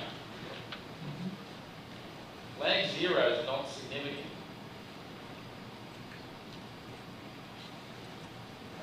How do you remove lag 0 from You just put the thing at the bottom of the thing to say start at lag 1. So if you remember the very first example, so I can show you offline. I just wondered if there is a way. Yeah, that was, I mean, we talked about that. That was the case for pretty much every model we had. We just say, okay, lag 0, that When we had the first toy example, remember there was a lot of correlations between Y and X, but when we pre-widened it, it was only lag 2. So at the bottom of the box, you put start everything at lag 2. the So bottom you could have said start everything at lag 1. So presumably there's a BIF problem going on here, right? Yes. Yes? But the coefficients is kind of dodgy sign. Yes. Yeah. And do those lags pop out of the pre-whitening? Yeah. They do? Yeah. Well done. Okay, good. Next function model. Well, so that was the second one. This Where's was the first one? Yeah. That's the first one. So this is the price, and this is the one we just talked about, the volume. I want to see the other one. Show me the other one. Price. And so again, as you said, as the price, well, no, that makes sense, doesn't it? No, it doesn't. As the price goes up, we're going to have less revenue. The AR coefficient makes sense. MA is the negative one. But then I'm thinking of the transfer function coefficients. Yeah, no, so yeah, as price goes up, you expect to see more. That was our, yeah, so if we were to be asked the question, what surprised us, that surprised us because that wasn't the trend we'd expected to see. And all of those lags popped out of the transfer function model. Because you know, I've seen people do this before and nothing much pops out. Yeah, they're not huge. They're It's not like huge. some You've got of a the magnifying examples. glass Yeah. in your camera. But no, they definitely do pop out. They pop out. Yeah, they pop out. It's It's just in not, the report, right? yes, it's no point. Okay, I'll get my magnifier and have it. Yeah, they come out. Yeah, based on your definition of pop, Okay, what and it's then called. let's look at the two box plots at the end, please. What is the scale on those? -40 to 40. What about the boxes? Looks like about -15 to 15-ish. And is it numbers or percentages? Rate, some numbers count. So, Cameron, if you went and saw your boss tomorrow, are they going to be happy with this model set? Because you can't be off by 15 rates in a month. So we get back to the original point that we've discussed with you guys, is this is a very difficult subject to do. Yeah. And If you have time, we also have a slide 14. It didn't do any better, but we did try, we can go through it. Go ahead, might as well, yeah. We did try a transfer function, a dual transfer function. We weren't exactly sure how to set it up, so we just kind of threw all of our screenshots on there.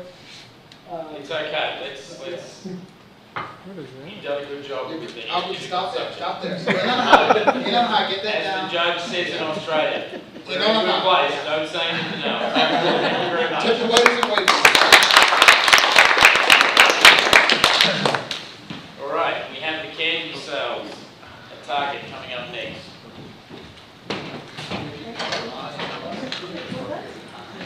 Let me bring my team.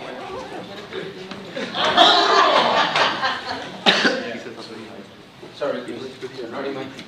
Man, yes, Chris. The cook can't really open up a bag of chips really.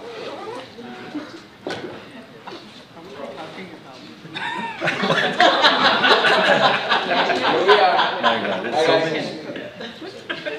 You're the only one.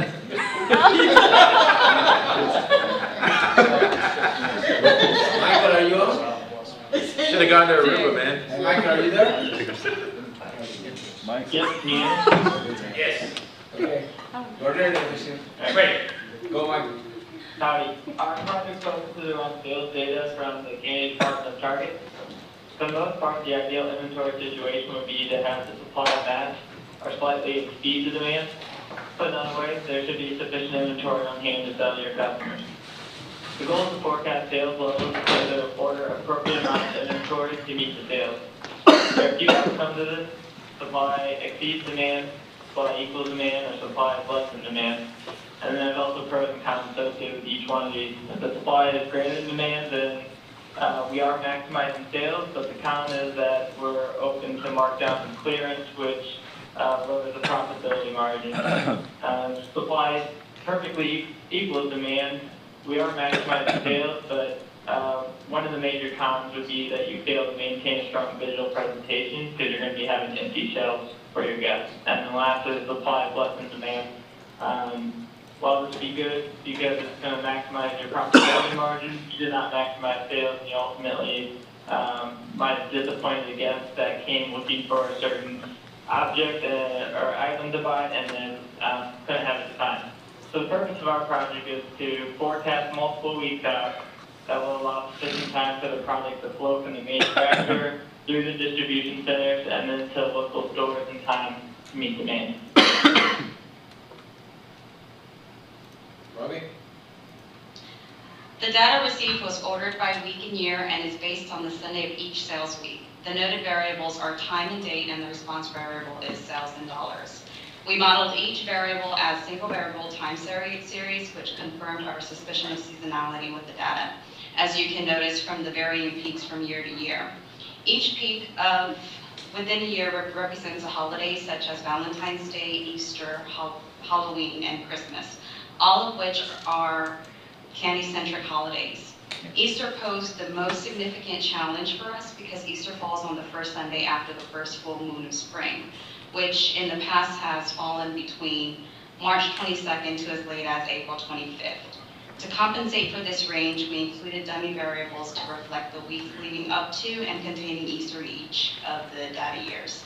Other holidays represented its own set of challenges as well. We found that it mattered which day of the week the holiday falls on. For example, holidays that fell on weekends showed increased sales as opposed to years where the holiday fell on a weekday. To work with outliers, not only did we add dummy variables for the holidays, but we also added dummy variables for the weeks leading up to the holiday. We then explored various model options to tease out the data by working with various combinations of variables that would minimize the outliers. Next slide, please.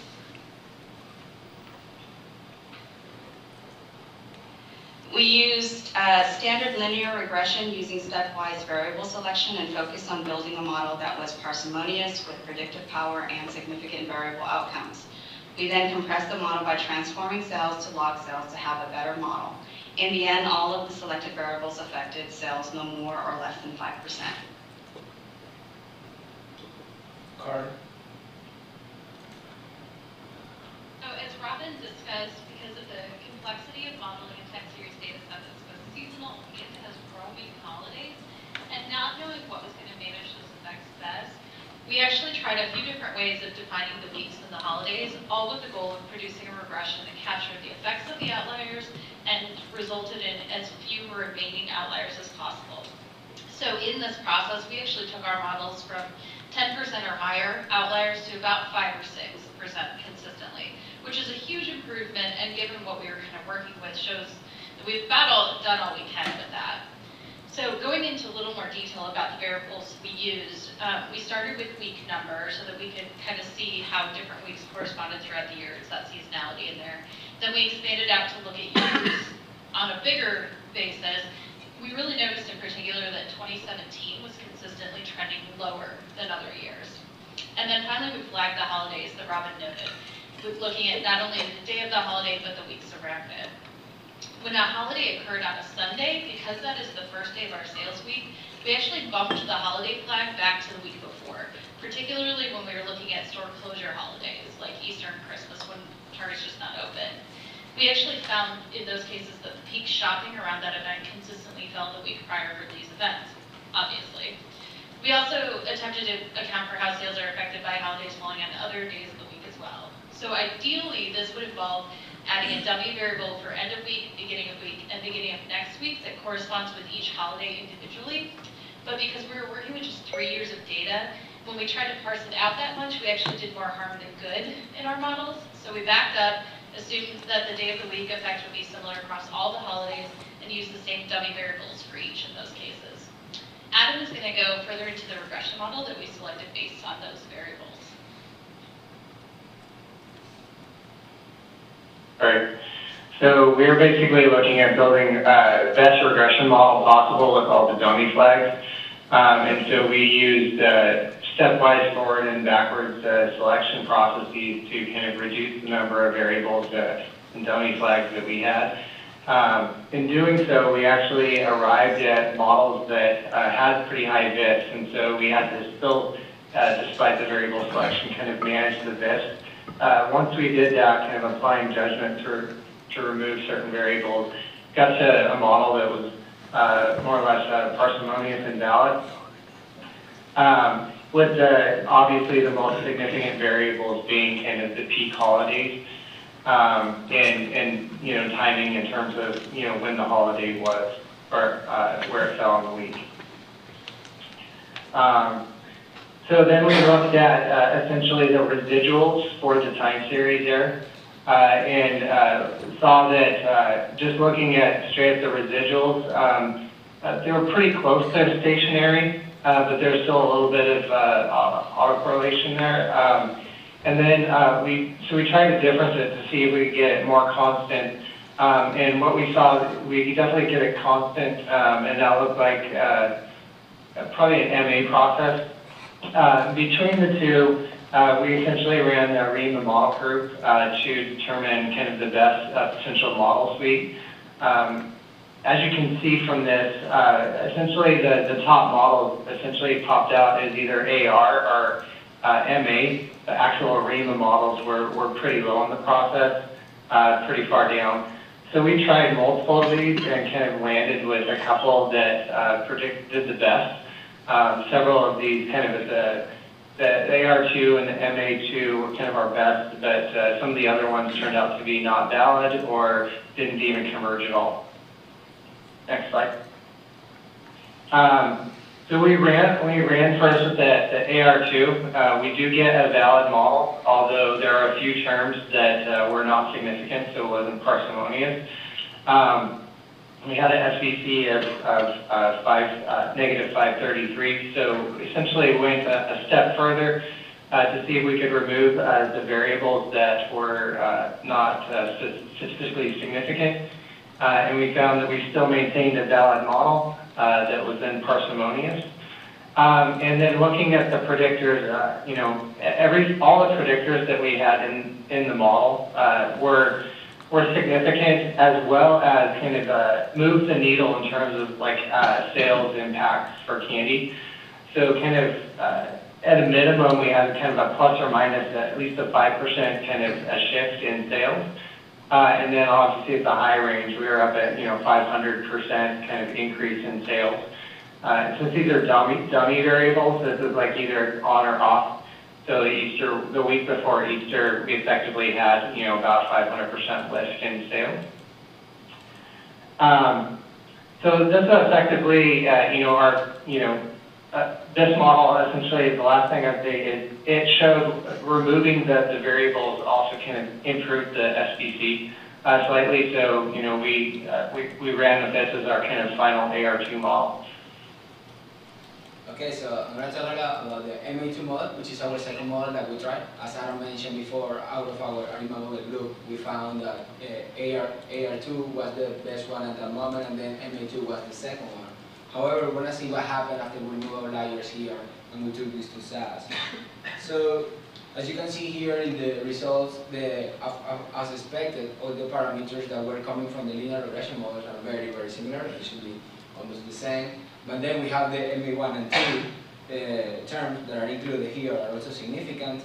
But we see that our SBC for this one is a little bit lower than before. We were talking about 539 before, now we're talking about minus 541.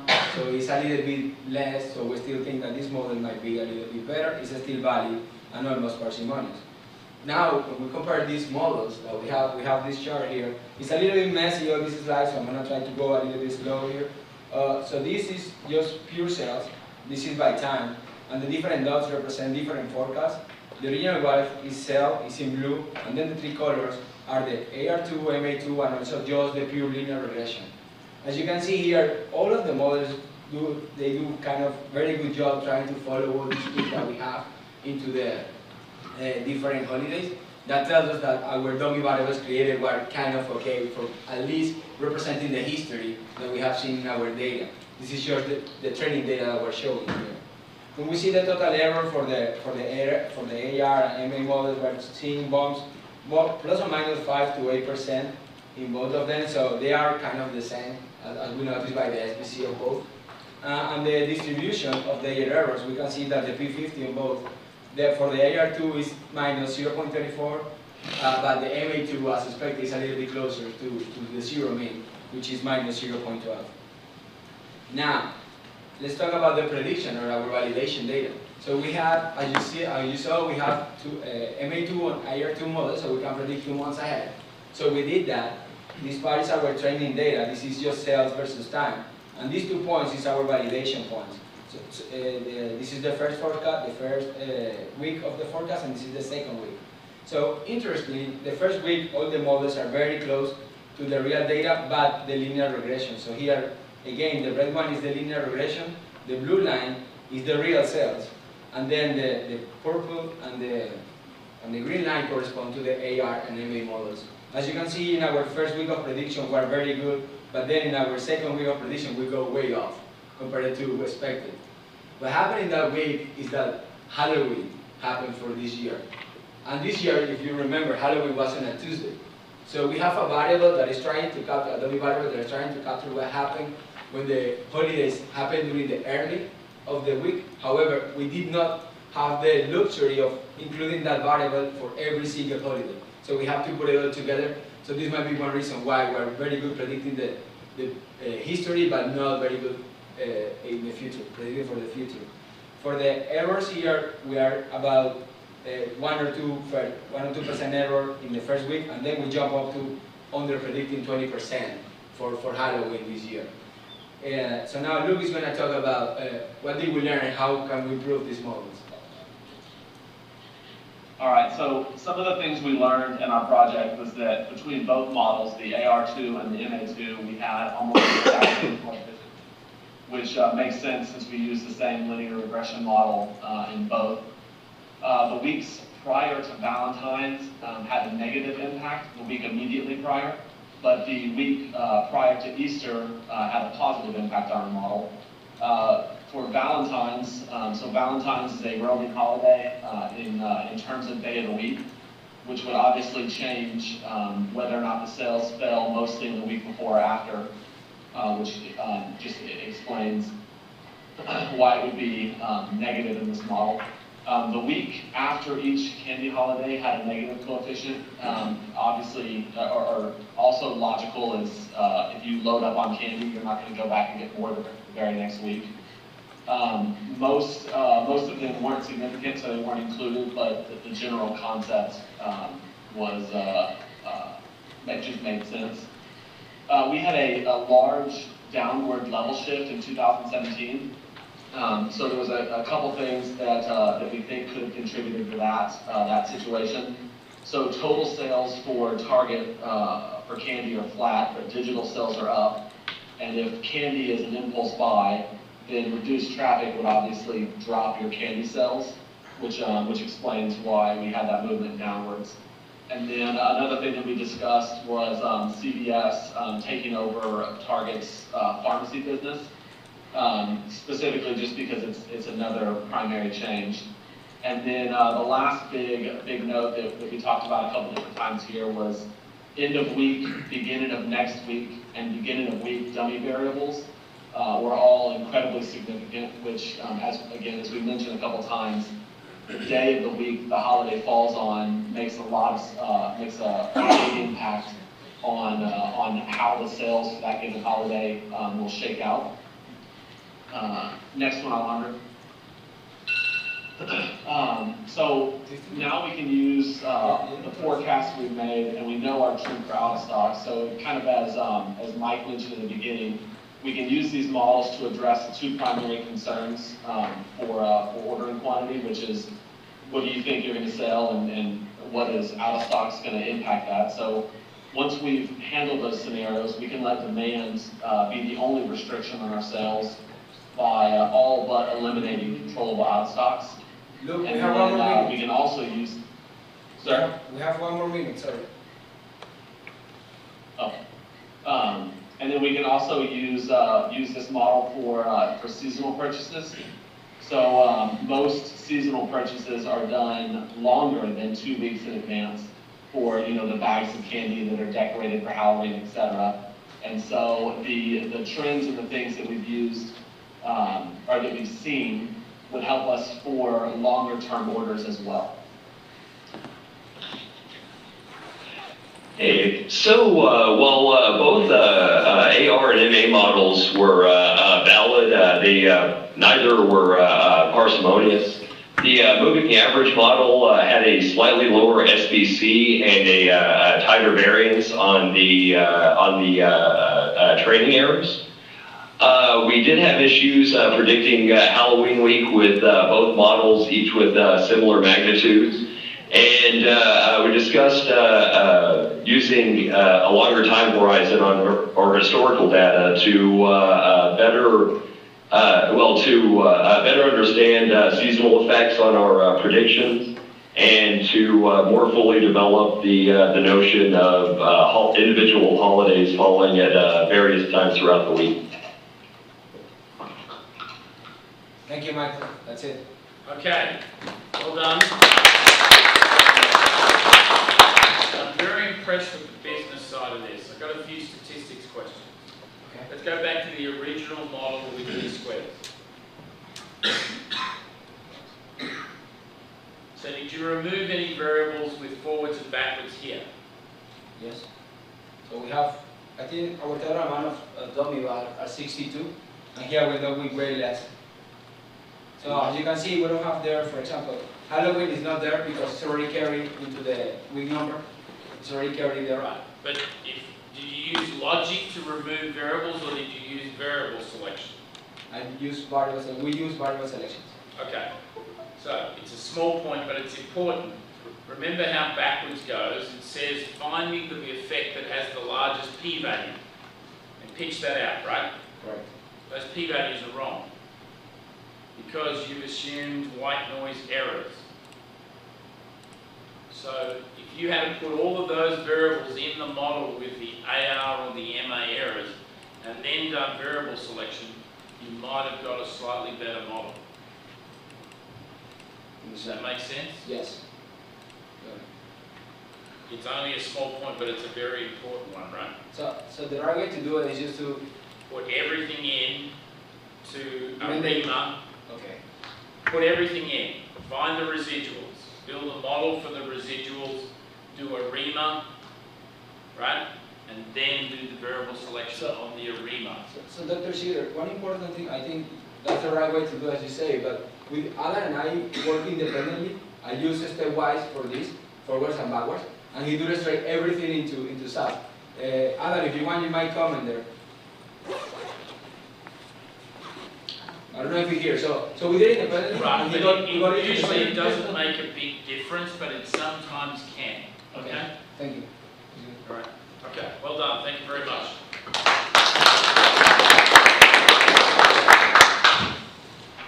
Econ revenue.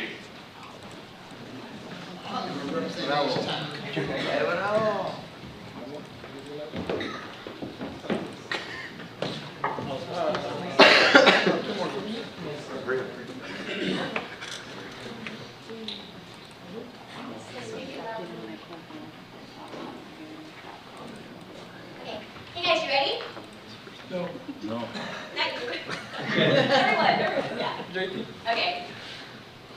All right, well, hopefully I'm not too loud, but today we're predicting the OEM e-commerce revenue. For the overview, you, Grand Central Stationery, has recently acquired a new client. It's an e-commerce client specializing in supporting marketing and sales for original equipment manufacturing, or OEM, car parts. Recently, we've been tasked to predict the sales revenue for the company in the next few weeks at various times, for the coming 6 weeks. The goal is to predict profitability for our client through steady growth. So our objective is that GCS wishes to present our findings back to our e-commerce site for 2 specific time series forecast models to predict the total gross profit over the next 6 weeks using the data from 2012 to 2016. Items that we're going to be tackling. We want to investigate and quantify the behavior of sales and profit trends over time. The second thing we want to do is to fully understand the effects of seasonality, if we have any. If not, spoiler alert, one of our models does.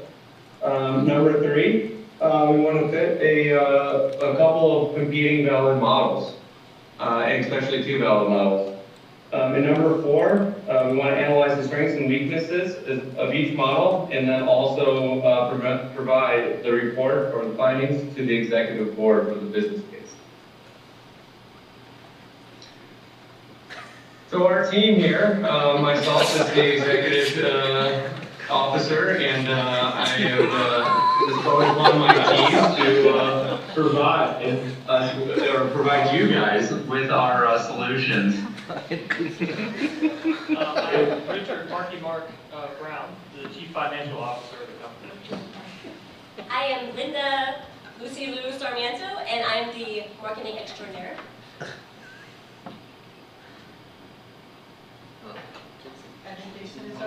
Jason? He's in the forest. He's forest. Okay, I'm Luis Torres Mayorga, that's Benefits for GCS. And I'm Brian Leo Guzman, a brilliant data scientist, you'll see.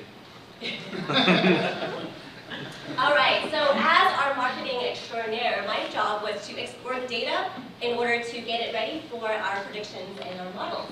So what we found was that, as we saw, what we're doing is we're predicting gross profit, and the data is weekly data over the next 5 years, starting in 2012. And as you can see, there's a good amount of increasing mean, which is great for the company, but it could cause some complications with our model. And you can see there's also quite a bit of variance in the data as well. So we'll have to consider that when we start looking at the models. And you can see that the client itself has been doing really well and increasing about 51% each year, which is amazing. So the next thing we took a look at was our potential predictors. And so what we have is reporting data over 5 years for weekly data, and we have information such as the number of visitors to the sites, the orders in the sites, and what type of ads they use and things like that. So those are the things that we took a look at to see how good they looked. So how good did they look?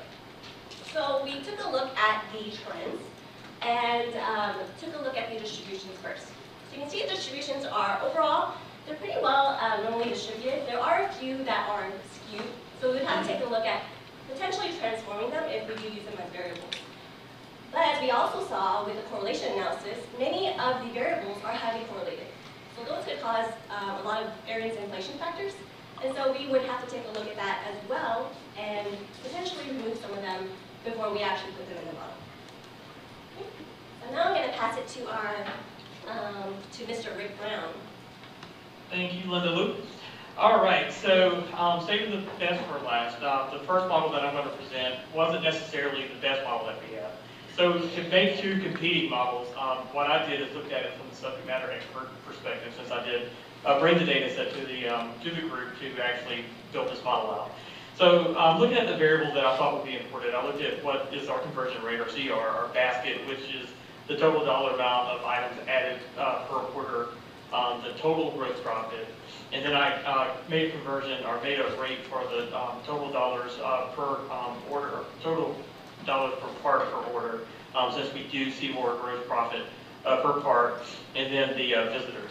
So fit all those into a model to begin with. I ended up washing those out as I fit the time series models and started adding the outliers and add the level shifts. I was actually able to remove everything but the visitors from the actual model. So initially I did start with all these variables, but if you could flip to the next slide, please.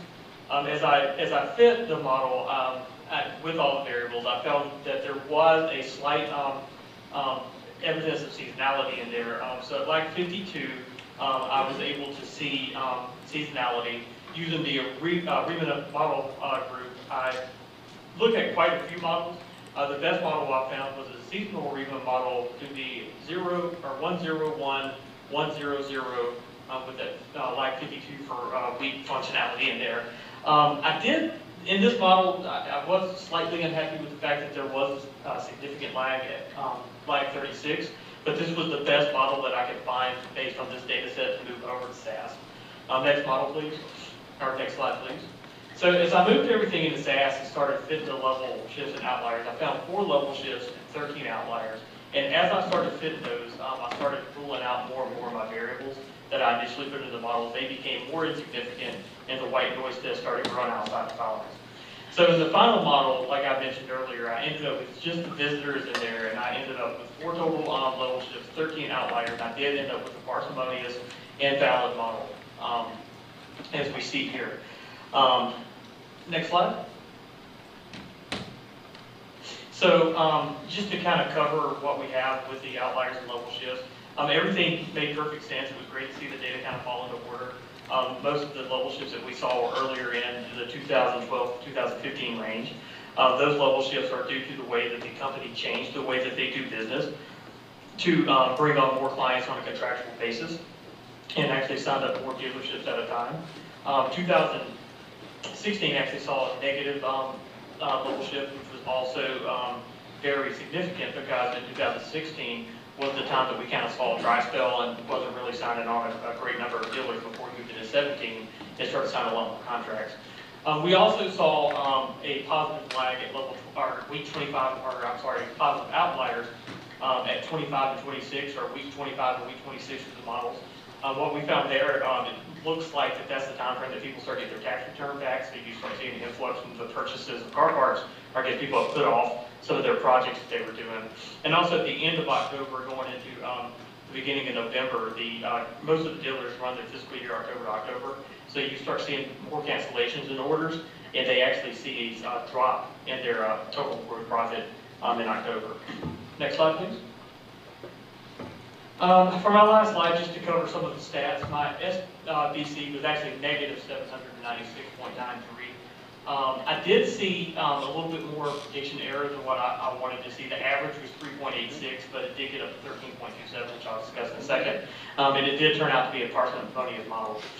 Back to that over 13% prediction error, that was one of the issues with the model. I felt like if I would have had more variables that I could fit in, which we'll see in the next model, that you would actually get a better model out of this. So out of the recommendations that I came up with, I said, let's keep chugging along and let's make a better model. So I will now pass it over to Mr. Luis to talk about what we did next. Okay, hello everyone. As Linda mentioned, okay, so for this second model, what we did was we used a multiple linear regression with autocorrelated errors. So as Linda mentioned before in the beginning, we found that we had high correlation between the variables that we had in the data set. So we also used the help of an external subject matter expert to develop a new set of variables, so new ratios of the variables that we had initially in the data set.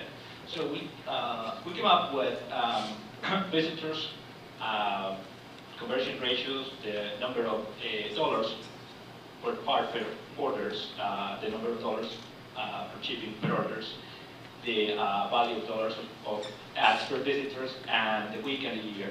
So we pre-selected all these variables and we developed a kitchen sink modeling jump where basically what we were trying to do here was to get a valid model before moving our results to SAS or before trying to do any type of like time series with the residuals. So we had a lot of issues here because we found patterns on the residuals when they were plotted against the time variables. So I mean, there was a I mean, we went through the process. Next slide, please. Linda? Okay, yeah. So we went through the process of evaluating the marginal model plots to determine if there were some quadratic effects missing. So we actually found some quadratic effects between visitors that we did not include initially in our model. So after we added to this jump model, we plot the residuals and they look random. So we had a valid model that we could use for our next step. Next slide, please. So for the next step, what we did was we saved the residuals and we came up with a we fit a time series for these residuals, and we determined that an AR1 model was good to represent the time series for the residuals. And then with these results, we move everything to SAS. One of the things that is I want to highlight here is that for the variable, we did not do any variable selection step in jump because we knew that our residuals were autocorrelated. Therefore, the variance and the p-values that you will find here, in jump were not valid. So I'm going to pass it over to Leo. To Josh. Yeah, so explain to you guys what we did test. Okay. As Luis mentioned, we had to adjust and evaluate for level shifts and outliers. We pulled the entire model over into SAS, and we began to run outlier detection on the original data set. At every step, we looked for outliers, and we created dummy variables to capture those outliers, and then we looked to see if the residuals were consistent with white noise and to find out if we had a valid model. And if we cleared that, we began to look at the p-values. And if we looked at the p-values, we found the predictor with the highest p-value, and we removed it from the model. And we repeated this step 51 times. So we had 51 iterations, removing variables one at a time, finding additional outliers throughout the process, and we ended up with just a few predictors at the very end. So it was a stepwise backwards elimination approach that we took, and these are the coefficients that we ended up with. I'll talk about in the next slide, but mostly going to be the conversion rate and the number of visitors were the two biggest ones. So the weaknesses we had with this model were that we had some company structure changes in 2012, and there was a lot of, you could argue there was maybe a slight amount more variance in the residuals in that year. If we had some kind of a dummy variable to capture those events, we could maybe make an improvement there. So that's something we could think about adding. But overall, we got a really low SBC value, about negative 1,300, and our forecast errors were improved from the previous model A, at about average 2% for the six holdout data sets from the very end of the model where we made this prediction. So it was a 100% parsimonious model that we ended up with. And these are the predictors, as I mentioned, the main ones.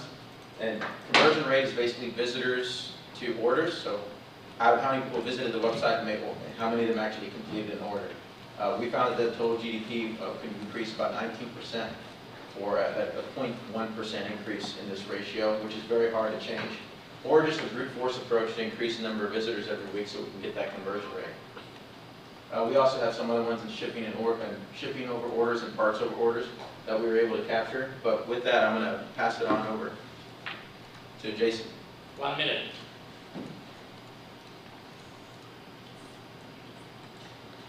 Jason, I'm going to unmute you. Thank you. We have two valid models with which to predict weekly gross profit approximately 6 weeks in advance, which meets our business objective. One model is rather simple with one variable. One is more complex with multiple variables. The more complex being the better of the two, and both models are valid. Next slide. So based on our findings, we came up with 3 recommendations from our models to create incentives to develop multi-item sales during each customer visit, identify high-volume, high-profit customers, and develop deeper business relationships and long-term customer contracts, and create a marketing campaign to target broader customer segments with advertising. That's our findings. Wow, well done. So beautiful slides, really beautiful slides. But even more importantly, I love Model B. The fact that you did the variable selection so patiently with the 51 steps, that's incredible. But you did it with the right error structure. And I humbly suggest you got a much better model because of that. Because if you look at some of the others, if you ignore the error structure, the error structure says the points lie on average on the line, but the time series error structure either puts them above or below the line. So that's very important. Well done. Congratulations for the beautiful presentation. All right, last cap off the range. And so well rehearsed to hit exactly 15 minutes. Yeah, perfect. Yeah, everything was perfect, guys. Well done. Well done. Software renewal service. Ravi. Jumper. I'm jumper. And they got Aaron Harrison team too, right? No, it's on our team. Yeah, 2 Aarons.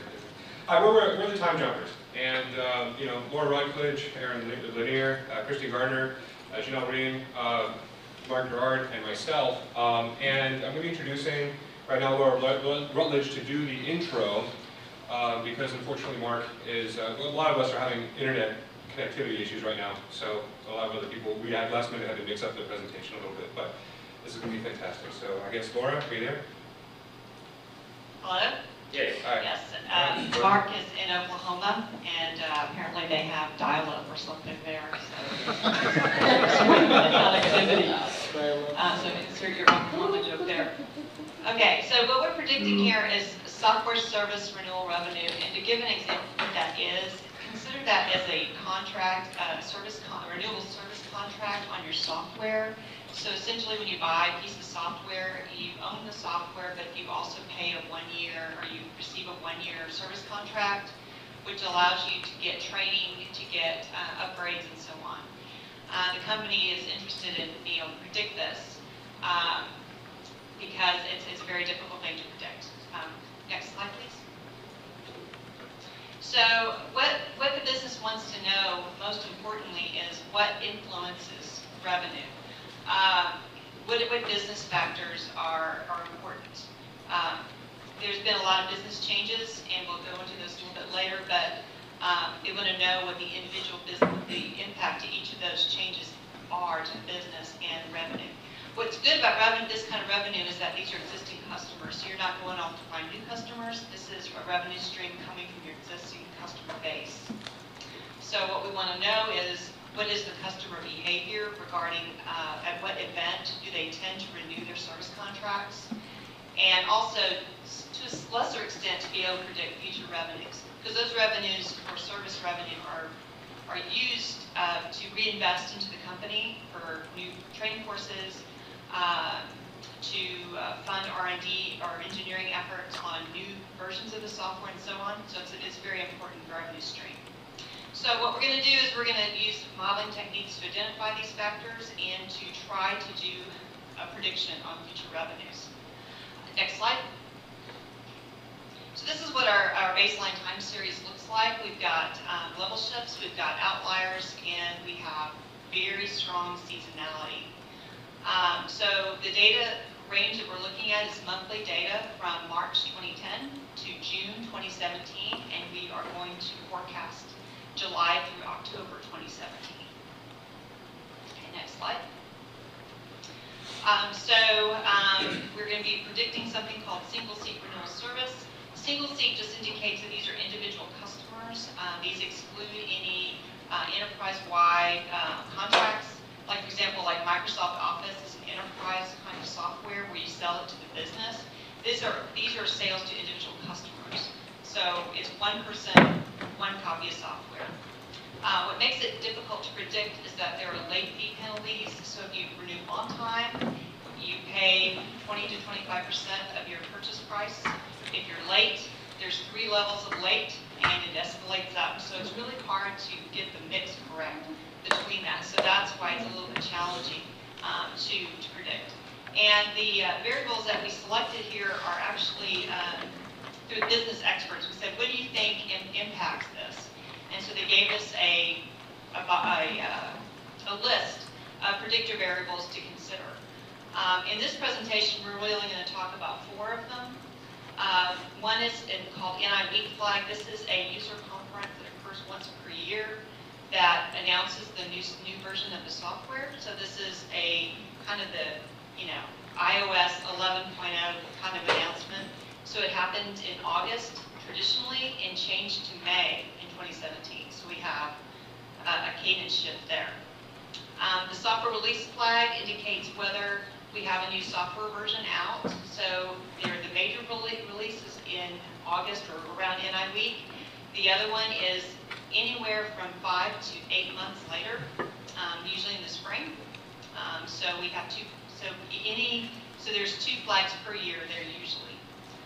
Up for renewal is the number of software licenses due to expire in that month. 5 minutes has already gone by. 5 minutes. We need to get to the date, okay, please. got it. Yep. And then renewed is the number of people who actually renew. Okay, next slide. And Aaron Langer is going to talk about regression. All right. So what are the 2 models we selected? Regression model with autocorrelated errors. For your entertainment, residual model is up. The plot, rather. It has some outliers, but we all have our blemishes. But that's the data we're going to model to fit in. Under the effect test, you'll notice that there's only 2 variables that are statistically significant, and they're obvious. It's time. However, we kept all the variables in as we shift this over to SAS, because we're going to remove these outliers and we want to see what the effect is. So then the last plot you'll see the diagnostics from the time series, and we went big because we go big or we go home. We're going with an AR9 as we transition into SAS. Next slide. Here's our output from SAS. A couple things of note. We've removed the outliers and then adjusted as needed. So our go big or go home 9 is now an AR1. We went home. All the other variables in jump that were not important, they're important now.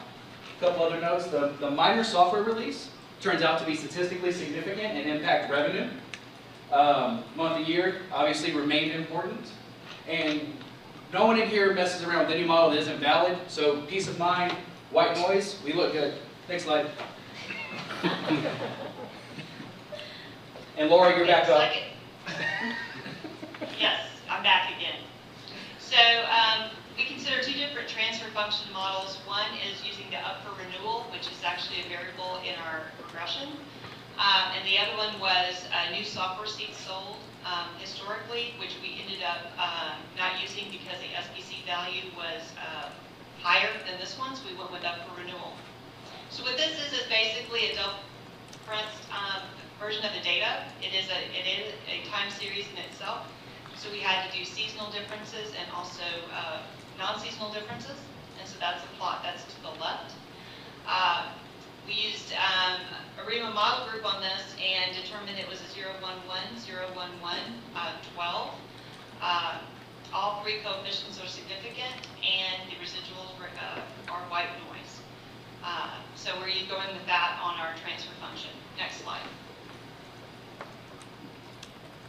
So in pre-whitening, you have to squint, but we have lags 2 and lags 18 through 21 as significant.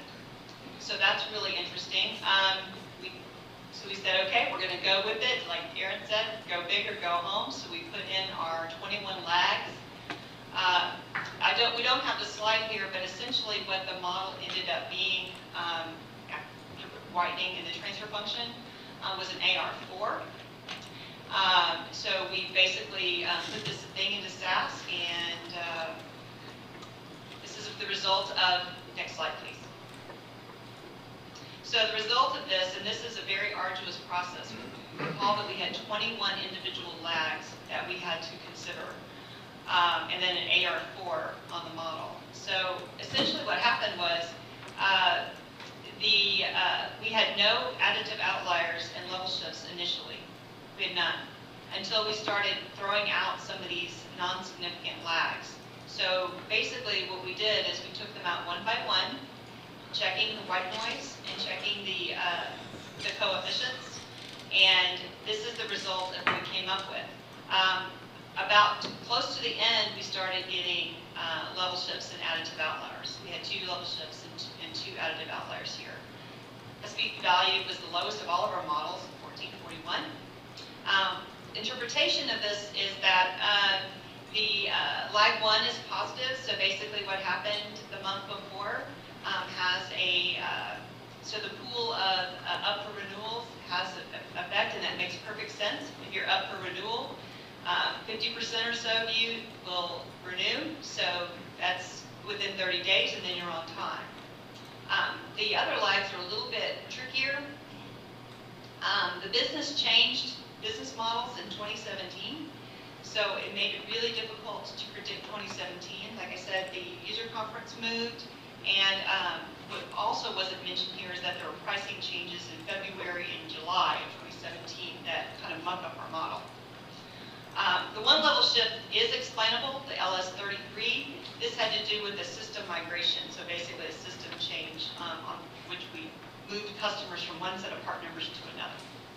And again, our model is valid. And next, Janelle is going to talk about forecasting. Okay. So we took those 2 models and we looked at their forecast compared to what the actual was. And again, we forecasted out based on their hold-up set for July 2017 through October 2017. And looking at the regression model, it does fairly consistently when it comes to the error percentage. And then looking at the transfer function model, the transfer function actually predicted rather well for the spike that happened in September, but otherwise it was either comparable or not as well as the regression model. Next slide. So comparing these 2 models, as we mentioned, the regression model incorporates multiple business factors, and it was a little bit more easier to explain to executives. The transfer function model did really well identifying past time periods with that possible future influence, and it was marginally more accurate by about 3%. Weaknesses of the model, as we mentioned, there were considerable changes within the business structure. So not only like changing the conferences, but also the price changes, which made it kind of difficult to pinpoint the effects of each of them. And then we also could strengthen this a little bit more by including external industry and economic factors. Next slide. So in the end, we're going to go with the regression model because it was easier to explain, and it was rather consistent with the error percentage. And our takeaways to the business is that we would recommend that they would stagger their business decisions so it would be easier to model and understand the effects of each of those different changes. And we also noticed that the minor software releases have a positive effect on revenue, and this was skipped in 2017. With that, we'll open it up for questions. Okay, well done. So, a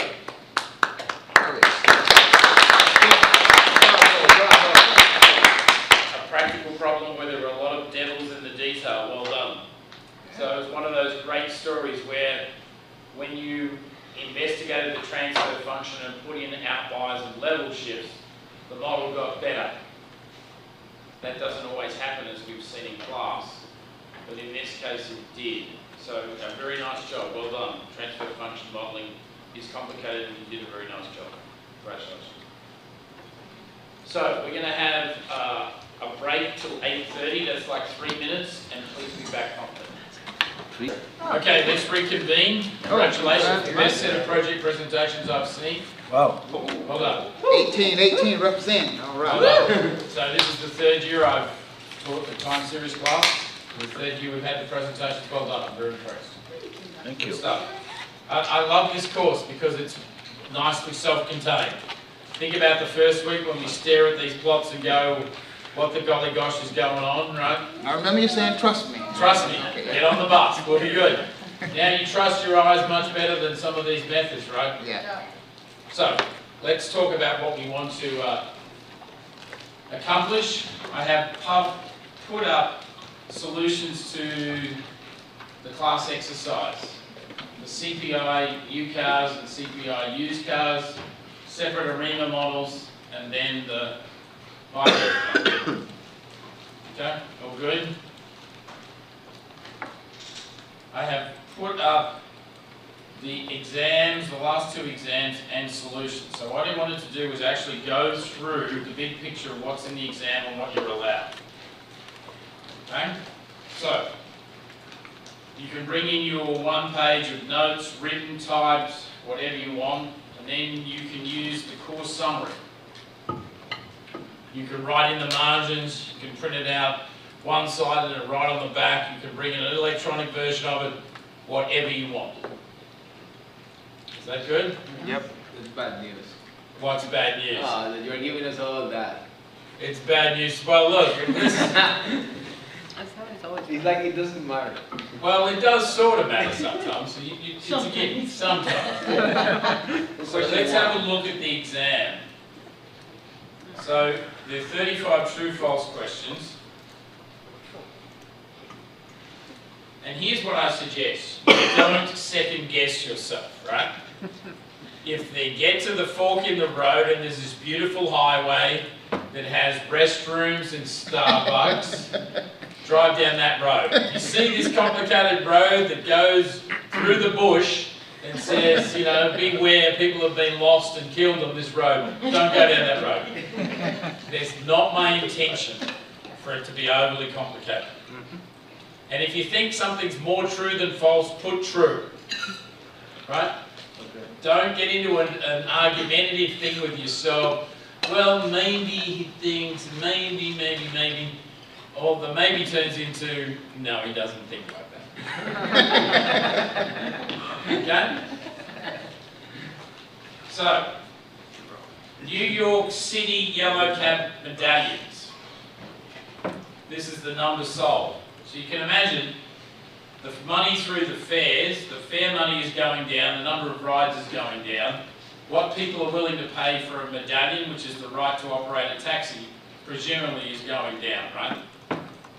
Yes? Yes. Yeah. So if you have a look, and what I do, even though I write the questions, I look at the data first before I look at the questions. Yep. Now, if we look at the data here, what do we see?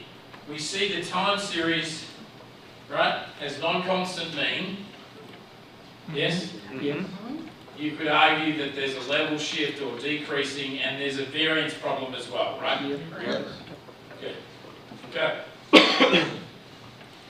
Is it possible to decide on candidate time series based on the ACF and the PACF of the number sold? No. No, because it's not stationary. Do you know what our rule is? You can't do anything until you make it stationary. Yes? Yes. Non-negotiable. It's not negotiable. B. The difference appears to be non-stationary due to non-constant variance. True, right? Yep. There is evidence of seasonality. You see seasonality? No? This is a pretty straightforward question, isn't it? Yes? We're going to focus on the material after the midterm, but we're going to use everything we know, right? Yep. It would be wise to transform number sold variable before trying to fit a time series model. Yep. Yes, true, because the variance is not constant. Yep. Out of the gates really fast, right? Yes? Yep. Well, in this case, the scale is not, totally spread out, so you could maybe. We'll go that That's the push, Sam. Push. There we go. I hope that's on camera. Come on, Sam, we just said.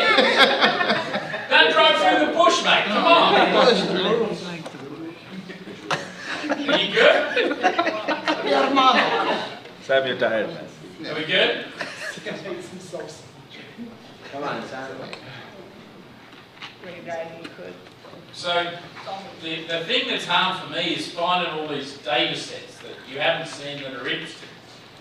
This was on Boston Open Data. It was about zip car reservations for a couple of years. And then they took them off. So let's look at the data. Right? What do we see in the row 1, column 1 plot? Row 1, up here. This one.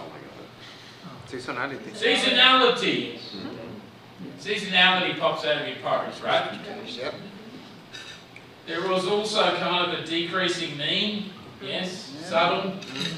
Subtle, but it's there. Look at the differences. Once we take the differences, the seasonality is even more obvious, yes? Yep.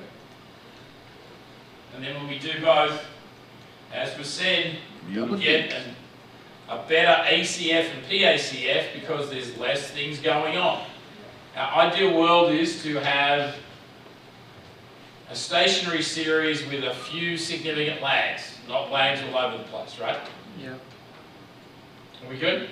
Good. I'm going to leave the true-false bit as a surprise to you. Right? Are we good? Let's just look at the data this way. Oh, here's monthly average temperature. Ah! Diego Memorial. Yeah, so I think that's why I smiled when one of the groups wanted to look at monthly average temperature. This is in Central Park. Okay. So, what do we see? Seasonality. Seasonality. Very strong, right? Very strong. Very strong. Yes? Yep. If we do the seasonal difference, what do we see then? Stationary series. It seems pretty stationary. Yeah. Yes? Yeah. It seems pretty stationary. Yep. And it looks like MA, doesn't it? Yep. Certainly the seasonal part looks like MA because there's just one lag. Yeah. And then here is a 400011. Is that a valid model? Yes, it is. Yes. Is it parsimonious? No. No. It's a gap model. And a gap model. Again, if you think back, we've learned a lot, right? Yep. Yes? Is it invertible? Yeah. Is it invertible? You guys are tough. Yes, it's stable and invertible. Now he's going to ask that. It doesn't matter. We're ready. Bring it. Bring it. This is the daily number of red light camera violations in Chicago.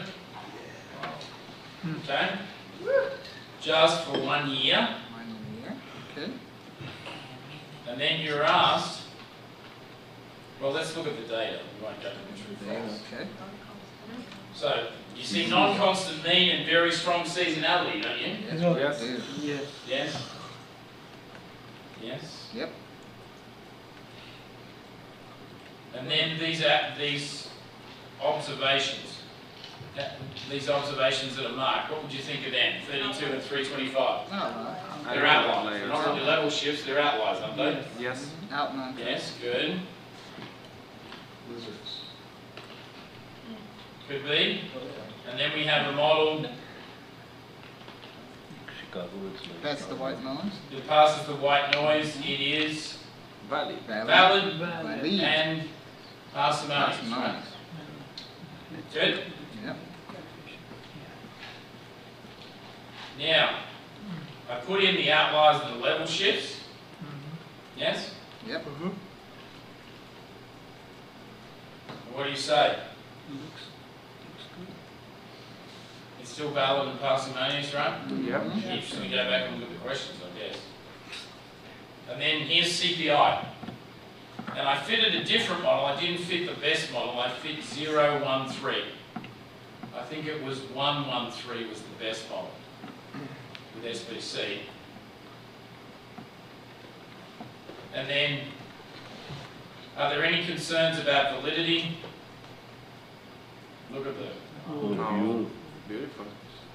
Are there any concerns about validity? No. Are there any concerns about outliers? Yes? Oh, yeah. A shortcoming, is there any redundancy? Here's the model.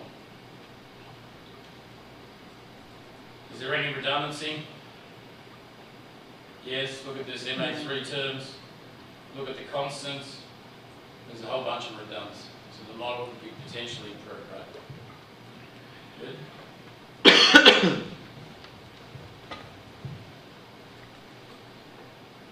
Then we looked at the daily number of vehicle collisions in New York City on Fridays. I just picked one day of the week to make it simple, right? I'm going to have weekly data. Fridays should be like Fridays, right? The predicted values obtained from the least squares regression line will fall on straight lines with the same slope but with different intercepts associated with the 4 dummy variables. So the variables are square root of precipitation and then a dummy for year. Right? So that's true, first one, right? Because remember with least squares, the predicted values fall on the line, right? They fall exactly on the line. If you put AR or ARMA errors, those points will either be above or below the line depending on what's happened in the recent past. Right. Good? Yep. And then the reason that the standard errors with the fixed effects are only slightly different than the standard errors when you just do least squares versus AR1 errors, you don't get much of a change. Why is that? It's because the AR coefficient is really small, at 1.7. Yep. Right?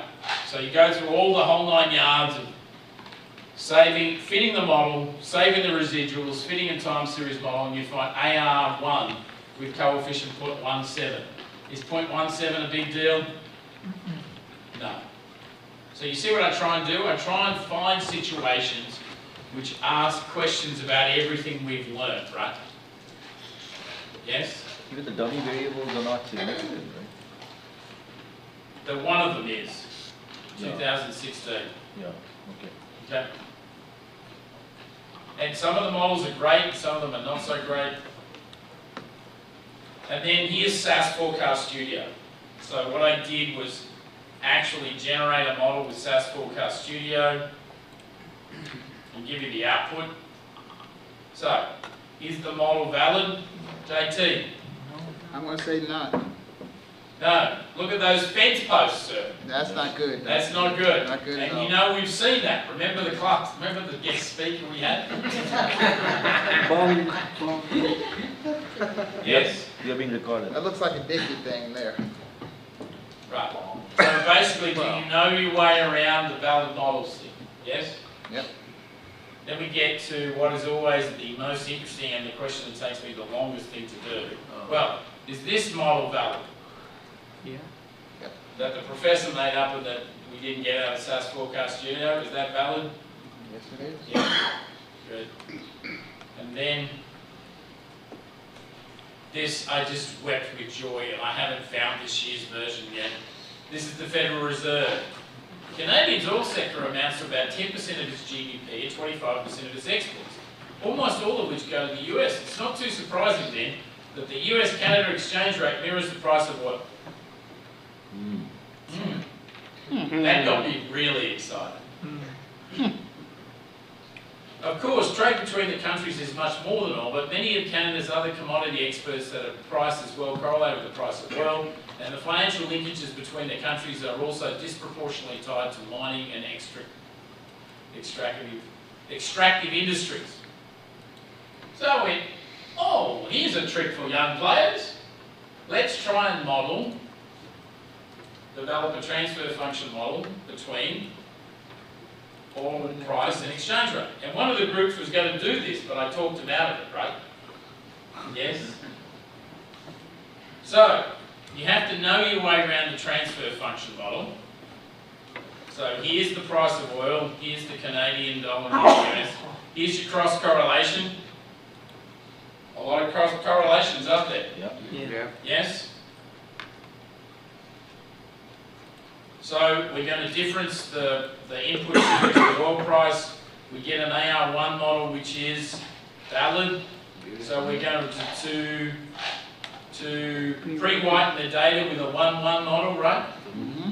1-1 model. We go down and look, and oh, I get so excited. Lag 0, and it's really strong.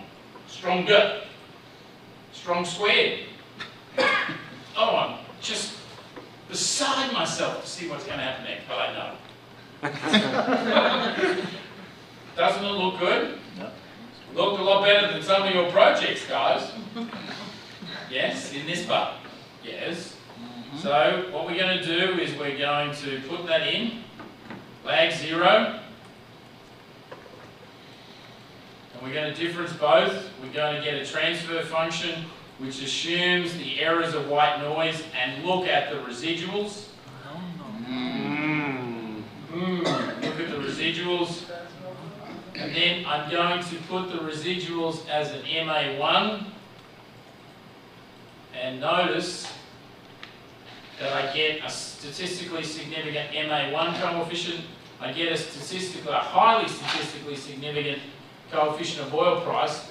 The T ratio is nearly 9. Wow. Let's have a party. We go. Yes? Yep. Now, what else do we worry about as well as statistical significance? Practical significance. Yeah, size of the coefficient. So let's read the model. It says change in exchange rate, right,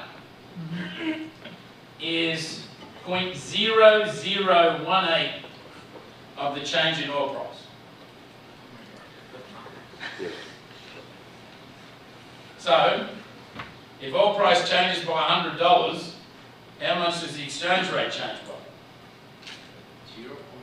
0.01. About 0.0018, 0.002. 2 cents. 2 cents, something like, it's just ridiculous, right? It's a classic example of nerdy statistical significance with no practical significance. Yes? Yes. Yes. Did you write to the Fed? Look, I'm foreign, mate. I'm foreign. I'm just keeping my mouth shut.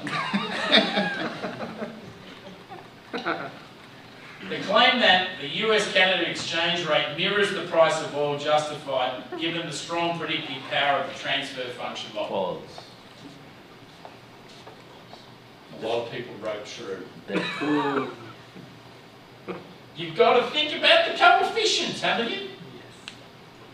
As Javier would say, you reeled them in, Prof. You reeled them in. Do we get it now? So all true or That looks false? like a highway with. Yes. It looks like a highway with Starbucks. That's the, well, again, in hindsight, when I had this conversation with people after the exam, they go, oh, I didn't think about that. I just thought it was highly statistically significant. Now, I've given away some of my gems, so I don't know what I'm going to do this year, but I have some idea. So the exam is 2 hours. It shouldn't take you the 2 hours. If it's taken a long time, you're making this way too complicated, right? My strong advice is you look at the description of the question and the plots, and you make a few notes, right? And then you go back and read the true false. Is that a good plan? Yep. Good? No one's ever got 100% on these 2 tests. All right. First time. There's a challenge. All right. Very first time. Good There's a deal. bunch who got 34 out of 35. No one said that this is too easy. No, please don't be telling me it was too easy. I'm just telling you that nobody got 100%. This is the class of 2018. That's the one. It's Excuse 20. me. It's This is the 2018. class of 2018. Yeah. Okay, you're a bunch of geniuses. I've had geniuses in the past. And let's just pick one. Aaron Rubenstein did an incredible project with 2 transfer functions. He's no JT though, so. He's no, okay. He's more charming than you. You're a bit quiet. So, do we have a good plan about the final? Yes, Yes. sir. Yes. So I suggest you make your own summary, right? Whether it be a flow chart, 4 boxes that explains what you do. Well, let Linda make one for us. You've got to be able to figure out the seasonal part, the non-seasonal part, when to difference, right? What does a transfer function mean? Etc., etc. Are we good? We're good. Okay, all right. So there won't be any office hours next week. I will be at awards dinner. I'm not getting the award. At the United Nations building in New York City on Monday night. Yeah, not bad. So there won't be any office hours next week, but I'm expecting the discussion board will be lively. Yeah, lit up. Yeah, lit up like a Christmas tree, mate. Lit up. Right, then the next week I will have online office hours. Are we good? Yes? Yep. Any further questions about time series?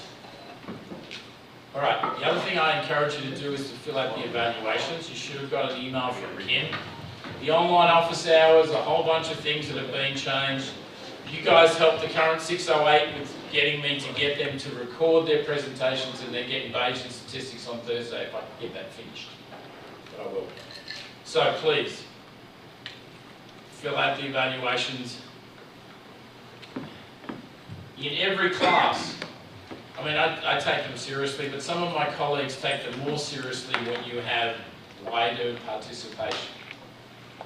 So, if you've got not strong views, just fill it out briefly.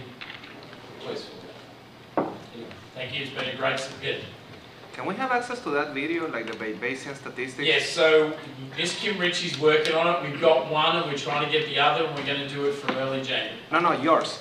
Yes, you can have access to that. I'll post it on 608. On 626. Yeah. The class notes in the video, I'll put on Do we count 626. since we'll see him at 684, do we do our thing now? Since this is it? Okay. All right, thank you. Great Hey, Dr. semester, Chisholm, guys. hang on.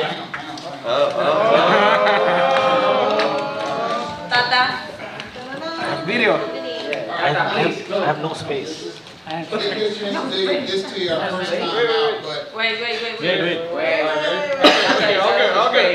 Okay, start. well, the camera's still going too. All right, anyway, this is our last class. I know Dr. Sheeta does a 684, but this is the last class that he's done to us. So this was our drill sergeant in 608, and this was our training commander when we got into 626. I can definitely speak for myself and probably most of the class. I am amazed at how much I know as a result of this class. I didn't even know that I knew it until tonight, and just seeing some of this stuff. You have done an amazing class. This is definitely the best class in the program. Of all the classes, you really wrapped it up nicely. You're an excellent teacher, excellent mate. I've learned to speak Australian. We can pop out the party. We can be non-weak. We get excited whenever we see things that are valid and parsimonious. It's just great. You are an excellent professor, and you can teach all of us, and this is on behalf of all the class of 2018, you can teach any of us anything at any time. We love you, bro. Thank you.